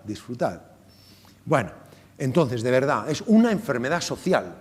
Otro de los objetivos del aprendizaje, entender esto como una enfermedad social. Y debemos abordarla como tal, según decía, con la ayuda no solo de profesionales, sino también de políticos y de personas en posiciones de autoridad, así como con la colaboración de todos los miembros de la sociedad. Todos los ciudadanos, o la ciudadanía, como decimos ahora, ¿no? Hay que involucrar a la ciudadanía. Cuanto mayor sea la conciencia y la comprensión de una enfermedad, mayor es la posibilidad de mejorar la prevención y el tratamiento de la misma. La respuesta de nuestras sociedades, desde los tiempos de Freud, incluso antes, porque hubo muchos imperios antes que el imperio austrohúngaro, ¿no? Y ahora que se acaba de morir Isabel II, pues imaginaros, ¿no? Y todavía quedan por ahí rescoldos, ¿no? O sea, hay islas vírgenes con paraísos fiscales. O sea, antes los imperios eran para colonizar y evangelizar, ahora son para, yo qué sé, o sea, para crear estructuras que lo que hacen es fomentar el robo legal, o sea, no como hacen algunos políticos que cogen el maletín, ala, me lo llevo a Andorra, ¿no? Tranquilo. No, hombre, no, eso es un mal trago. Ahora mira, yo voy a crear una ley en la cual tú vas a robar, vas a evadir impuestos legalmente, porque te permito crear sociedades pantalla o estas, ¿no? Ese tipo de cosas que, pero bueno, los imperios antiguos, los imperios medios, los imperios modernos y los imperios contemporáneos, ¿no? Imperio fue, imperio se queda. Entonces, repito, cuanto mayor sea la conciencia y la comprensión de una enfermedad, mayor es la posibilidad de mejorar la prevención y el tratamiento de la misma. La respuesta de nuestras sociedades ha sido con frecuencia la de negación, como veíamos antes, la de trivialización, porque ahora se lleva mucho eso de decir, no, hombre, no lo puedo negar porque es que no lo puedes negar, pero lo trivializa, hombre, no será para tanto, ¿no? Estás exagerando, ¿no? Trivialización, cuidado, también es otro enemigo que hay que tener en cuenta. Y la racionalización, bueno, es que lo justifico, es que, hija mía, es que llevabas una falda tan corta, hombre, por favor, ¿hasta dónde vamos a llegar? Es que ocurre, lo leí en el periódico anteayer, y hay jueces que todavía en sus sentencias te ponen eso, ¿no? La racionalización, bueno, hay que seguir trabajando, la unión hace la fuerza. Se requieren cambios fundamentales para luchar contra esta enfermedad social y para ayudar a las víctimas o supervivientes a participar en la sociedad como iguales, sin que se sientan avergonzadas, juzgadas, rechazadas, discriminadas o estigmatizadas. Desde la perspectiva del apego, el problema solo puede abordarse avanzando hacia una sociedad más segura, que proteja a los niños, a las familias y a las personas más vulnerables para que, porque os voy a decir con esto, hay personas que ya cronológicamente ya no son niños, pero bueno, son discapacitadas, y el abuso de personas discapacitadas también es monumental, ¿no? Entonces, por eso las he incluido, ¿no? Bueno, pues para que se desarrollen en la sociedad en general relaciones de apego sano y que las personas puedan percibir su comunidad como una base segura a la que puedan recurrir a pedir ayuda cuando sea necesario. En este sentido se están consiguiendo cosas, hay teléfonos de ayuda, ¿no? Pues denuncia, ¿no? Entonces, bueno, por ahí hay que seguir avanzando. Desde mi punto de vista, el apego seguro es el mejor antídoto para superar y prevenir esta lacra. Reconozco que la prevención completa de la violencia sexual infantil no es un objetivo alcanzable a corto plazo. Sin embargo, cada uno de nosotros, políticos, profesionales y en última instancia, como decía antes, todos los ciudadanos, tenemos que aspirar a ello. Aunque pensemos, es una utopía, bueno, pues vamos hacia la utopía, ¿no? Como se decía en la época de los hippies, ¿no? La utopía. Esta es una batalla que deberá ser sostenida generación tras generación. Y quiero infundir esperanza. Del mismo modo que hemos conseguido superar las enfermedades infectocontagiosas de la infancia, como la poliomielitis, la varicela o la tosferina, gracias a las vacunaciones, también debemos unir nuestras fuerzas para erradicar la violencia sexual infantil. Queda un largo camino por recorrer. Hemos de tener en cuenta que hasta no hace mucho, la mayoría de las principales escuelas de psicoterapia y de formación psicoanalítica en Reino Unido y en otros países ignoraban la existencia de la violencia sexual infantil y de sus consecuencias dañinas para el desarrollo personal a corto y a largo plazo. Y, ¿cómo vamos de tiempo? Voy a terminar ahora, ¿no? En 1988, Bowlby denunció que tanto a nivel individual como familiar e institucional se elude, escuchad a Bowlby, se elude conocer, se evita conocer aquello que uno no quiere reconocer. Se elude conocer aquello que uno no quiere o no sabe reconocer. Lamentablemente, estas instituciones también han hecho la vista gorda ante el problema del abuso sexual perpetrado por profesionales, que es una de las consecuencias a largo plazo. O sea, el número de pacientes, sobre todo de mujeres jóvenes, hay unas vuelvo a las estadísticas, y esto es del año 2020. Se estima que en torno al 10% de psicoterapeutas hombres abusan a pacientes y el 3% de psicoterapeutas mujeres abusan a pacientes, ¿no? O sea, es descomunal, ¿no? Entonces, precisamente por esto, lo del no reconocer y la teoría del apego puede ayudar a reconocer de dónde viene este problema. Entonces, al igual que los abusadores de niños, los profesionales que abusan a personas vulnerables son numerosos, ¿no? Y como decía, también la proporción de personas que son abusadas por profesionales, no solo psicoterapeutas, cuidadores, o sea, yo no sé, hace poco oí el marido de una política de otra comunidad, no sé, es decir, hay un riesgo muy alto y entonces la inmensa mayoría de esas personas ya vienen con unas experiencias previas de abuso sexual. Entonces, estos individuos aprovechan su poder e influencia para explotar sexualmente a personas a su cargo o a su cuidado, en el trabajo, en la consulta, en la sacristía o en otros lugares relacionados con actividades tan diversas como el arte, la política, la religión, el deporte, el trabajo social, la docencia o la salud. Las situaciones de abuso son múltiples. Bueno, pues voy a concluir la presentación con algo que escribí hace 4 o 5 años en función de lo que yo entendí que Bowlby me enseñó.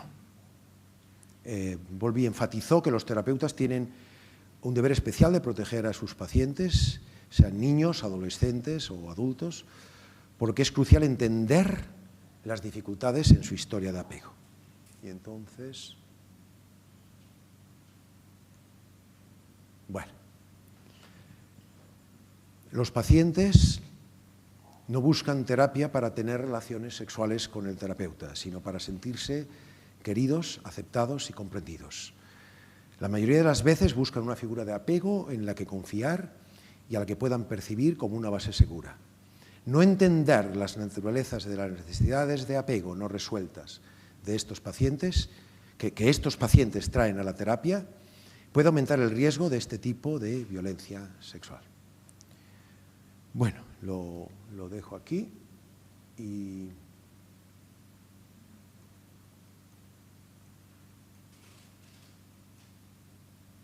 bueno, esto habíamos visto. Voy a, como se dice, predicar con el ejemplo. Os dejo porque ahora estoy, bueno, muy metido en esto y este ya es el siguiente capítulo, ¿no? Será para, bueno, saldrá publicado a finales de este año o comienzos de quizá del 23 y es, bueno, es ya ese enfoque de a lo largo de toda la vida, es decir, bueno, lo que te ocurrió en la infancia, cómo eso va influyendo en tu desarrollo y por eso digo apego y desarrollo a lo largo de la vida, ¿no? De todo el ciclo vital. Y el énfasis en el apego grupal, es decir, que en última instancia y la sociedad puede representar ese apego grupal. Hay colegas que no creen en el apego grupal, no, el apego grupal mamá-bebé o solo interpersonal, que no, que el apego grupal es importantísimo. Y os voy a decir, muchos adolescentes que han sido abusados en la infancia o en la adolescencia temprana consiguen superar el trauma a través del apego grupal. de establecer una relación de apego con su grupo de pares, su grupo de iguales, que es fundamental para su identidad. Personas que son como ellos y diferentes al mismo tiempo, ¿no? Que no son adultos, ¿no? Y es muy importante. Pero bueno, ese será otro capítulo. Y pongo esto que tenía dudas, pero es que una colega me dice, Arturo, dime, no sé, que quiero una cita del nuevo libro, entonces, ¿cómo la puedo poner? Y entonces le digo, ¿la puedes poner? Como no está publicado, ¿cómo la puedes poner? O sea, ella me había leído algunos capítulos y le digo, lo único, pon en prensa, ¿no? Impress, ¿no? Y tal, nada más, y ya está. Y le puse, pero bueno, o sea, me vino, eso no aparece en el libro para nada, ¿no? Le dije, no, por ejemplo, ¿no? Los marcianos no necesitan apego. Por eso los marcianos, ¡oh, me encanta! ¿Me das permiso? Y va y me lo envía, ¿no? Y digo, bueno, pues lo voy a poner. Pero es que, o sea, de una manera así como, no sé, ¿no? O sea, con humor, ¿no? Pero es una manera de decir, bueno, indica un poco lo que hablábamos al comienzo de la presentación. Es que el apego nos hace más humanos, es esencial, ¿no? Y no sé, con este toque de humor, pues bueno, somos lo que somos, ¿no? Y necesitamos un apego sano y para mí ha sido un auténtico placer y un auténtico honor compartir esto con vosotros.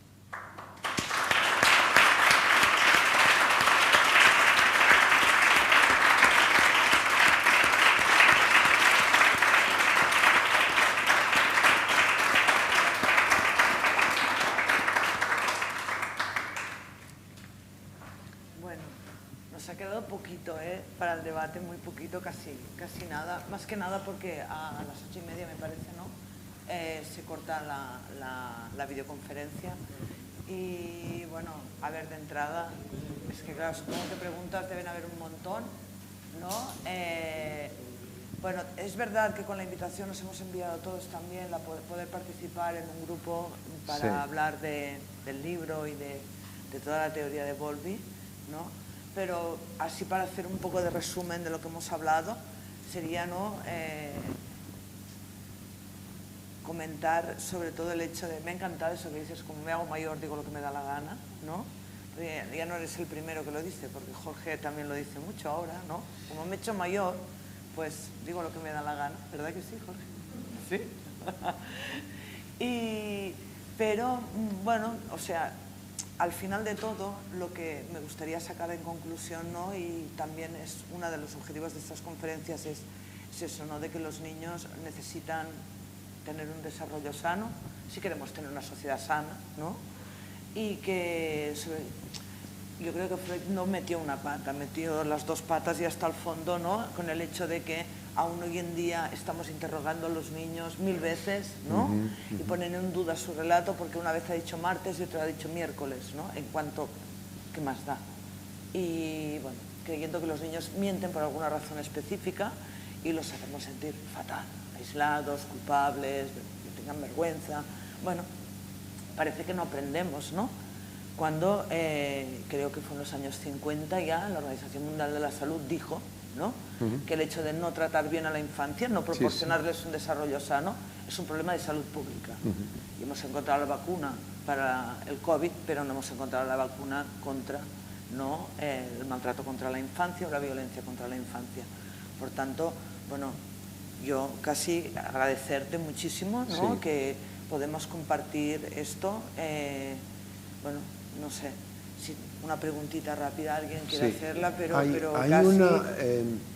el día 24 va a haber también una reunión por Zoom, también un par de horas, que esa sí va a ser para preguntas, o sea, un poco el pretexto es decir, bueno, personas que han leído relatos de apego, ¿no? Pero bueno, quiero decir que personas que estén familiarizadas, o sea, no es... Los organizadores lo ponen como requisito, ¿no? Pero no tiene por qué ser un requisito. En realidad es muy abierta y yo con Esther acordamos que las personas que habéis venido a esta conferencia o que los que nos habéis seguido, ¿no? A través de YouTube, que podéis engancharos, podéis enviar vuestras preguntas, vuestros comentarios, vuestras curiosidades y que yo atenderé a todas ellas. O sea, de alguna manera, ahí no va a haber una presentación, o sea, de alguna manera el acto y de hecho lo hemos planteado así un poco, como que haya como una continuidad, que esto sirva como un diálogo, porque es muy importante que nosotros también sintamos que formamos parte de un grupo, ¿no? De un grupo de profesionales, de un grupo de personas que estamos trabajando, ¿no? por ayudar a que los niños y los adolescentes de nuestras sociedades, ¿no? sean más sanos. Es una inversión, Bowlby lo decía, es una inversión a largo plazo, ¿no? Invierte en la infancia, invierte en la adolescencia y crearás sociedades más felices y más sanas. Entonces, sentiros libres de enviarle a Esther, o directamente podéis, creo que ahí viene el enlace, si no lo miramos, o lo envías para la reunión del día 24, no tenéis más que pinchar el enlace, poner el nombre y la pregunta o el comentario, me podéis, no sé, criticar abiertamente. Yo agradezco mucho las críticas, aprendo mucho más de las críticas que de las alabanzas, ¿no? O sea que animaros a, pues no me ha gustado esto, no me ha gustado lo otro, de verdad. También nos sirve a los profesionales para tener una base segura, ¿no? Yo siempre digo que cuando en la reta pega, ¿no? Todos los que nos hemos preocupado por el trauma en la infancia, y lo hemos trabajado y estudiado durante años, por eso tú conoces a José Luis y yo también, ¿no? Y bueno, también nos proporciona una base segura. Yo cuando tengo un problema muy gordo, yo sé a dónde tengo que ir a recurrir, ¿no? Y ya, bueno, están acostumbrados a que llegue por allí y se apuestan, ¿no? A ver qué les traigo, ¿no? Que a ver qué idea se me puede ocurrir, pero esto yo creo que lo crea, pues esto, ¿no? El poder compartir esos conocimientos y poder de alguna manera como trabajar juntos para lograr que, bueno, pues que podamos tratar como sociedad un poquito mejor a la infancia y así ganamos todos, ¿no? Es un win-win, seguro. Pero bueno, pues nada, pero de todas maneras seguiremos hablando de apego en las conferencias, te invitaremos a que lo puedas escuchar, Arturo. Pues la próxima será con Mario Marrone, que está allá atrás. Sí, y ya se ha terminado el tiempo. Ah, vos una pregunta. Ah, sí.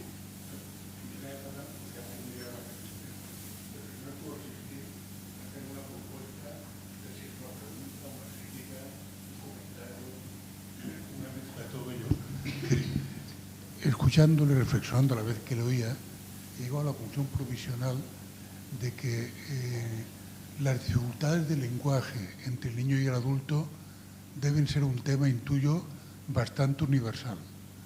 Entonces, ¿por qué no partimos de la hipótesis de trabajo de que el abuso sexual infantil se va a dar potencialmente en todas las familias, en todas, sin excluir ni clase social, ni condición socioeconómica, ni cultura, formación, origen, tal?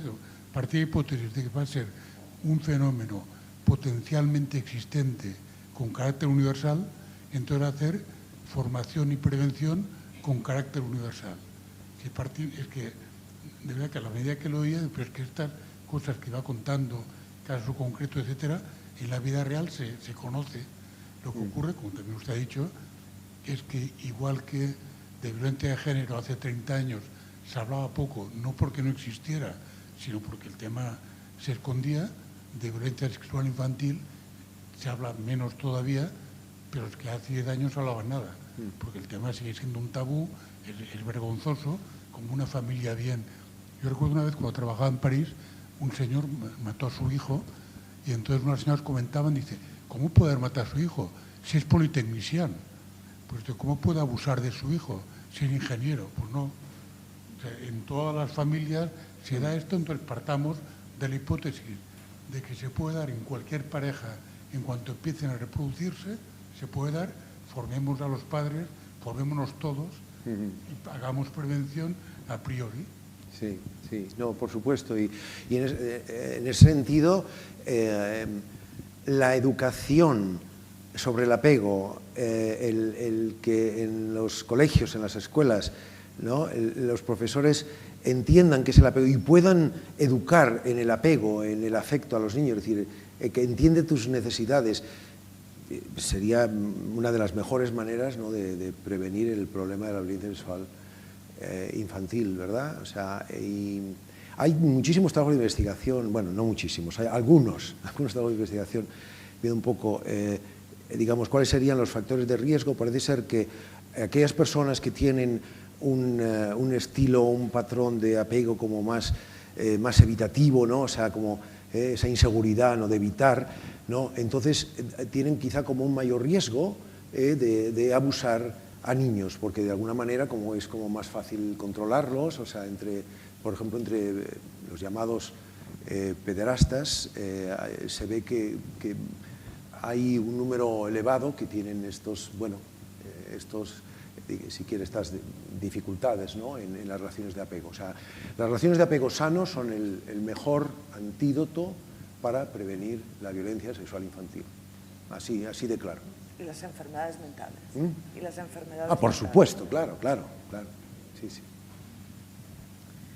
Pues bueno, ya estamos en tiempo, ya nos hemos pasado las 8:30. Muchas gracias, Arturo. Bueno, pero es el comienzo de algo que confío que vosotros sigáis vuestro propio diálogo, que esto estimule, que ahora haya muchos mensajes de WhatsApp o de muchos emails y no sé, ¿no?, debate, ¿no? O sea, que no quede aquí, bueno, ya ha pasado todo aquí. O sea, mejor dejarlo inacabado, porque así vosotros ahora tenéis la obligación de acabarlo. No, esto es una táctica del padre del grupo análisis, ¿no?, que se llamaba, él era un psicoanalista judío-alemán que tuvo que emigrar a Reino Unido y él nunca terminaba una frase, las dejaba inacabadas, ¿no? Y a los demás no nos quedaba más remedio que pensar a ver cómo la terminamos. Ahí os queda eso, ¿eh? Pues muchas gracias.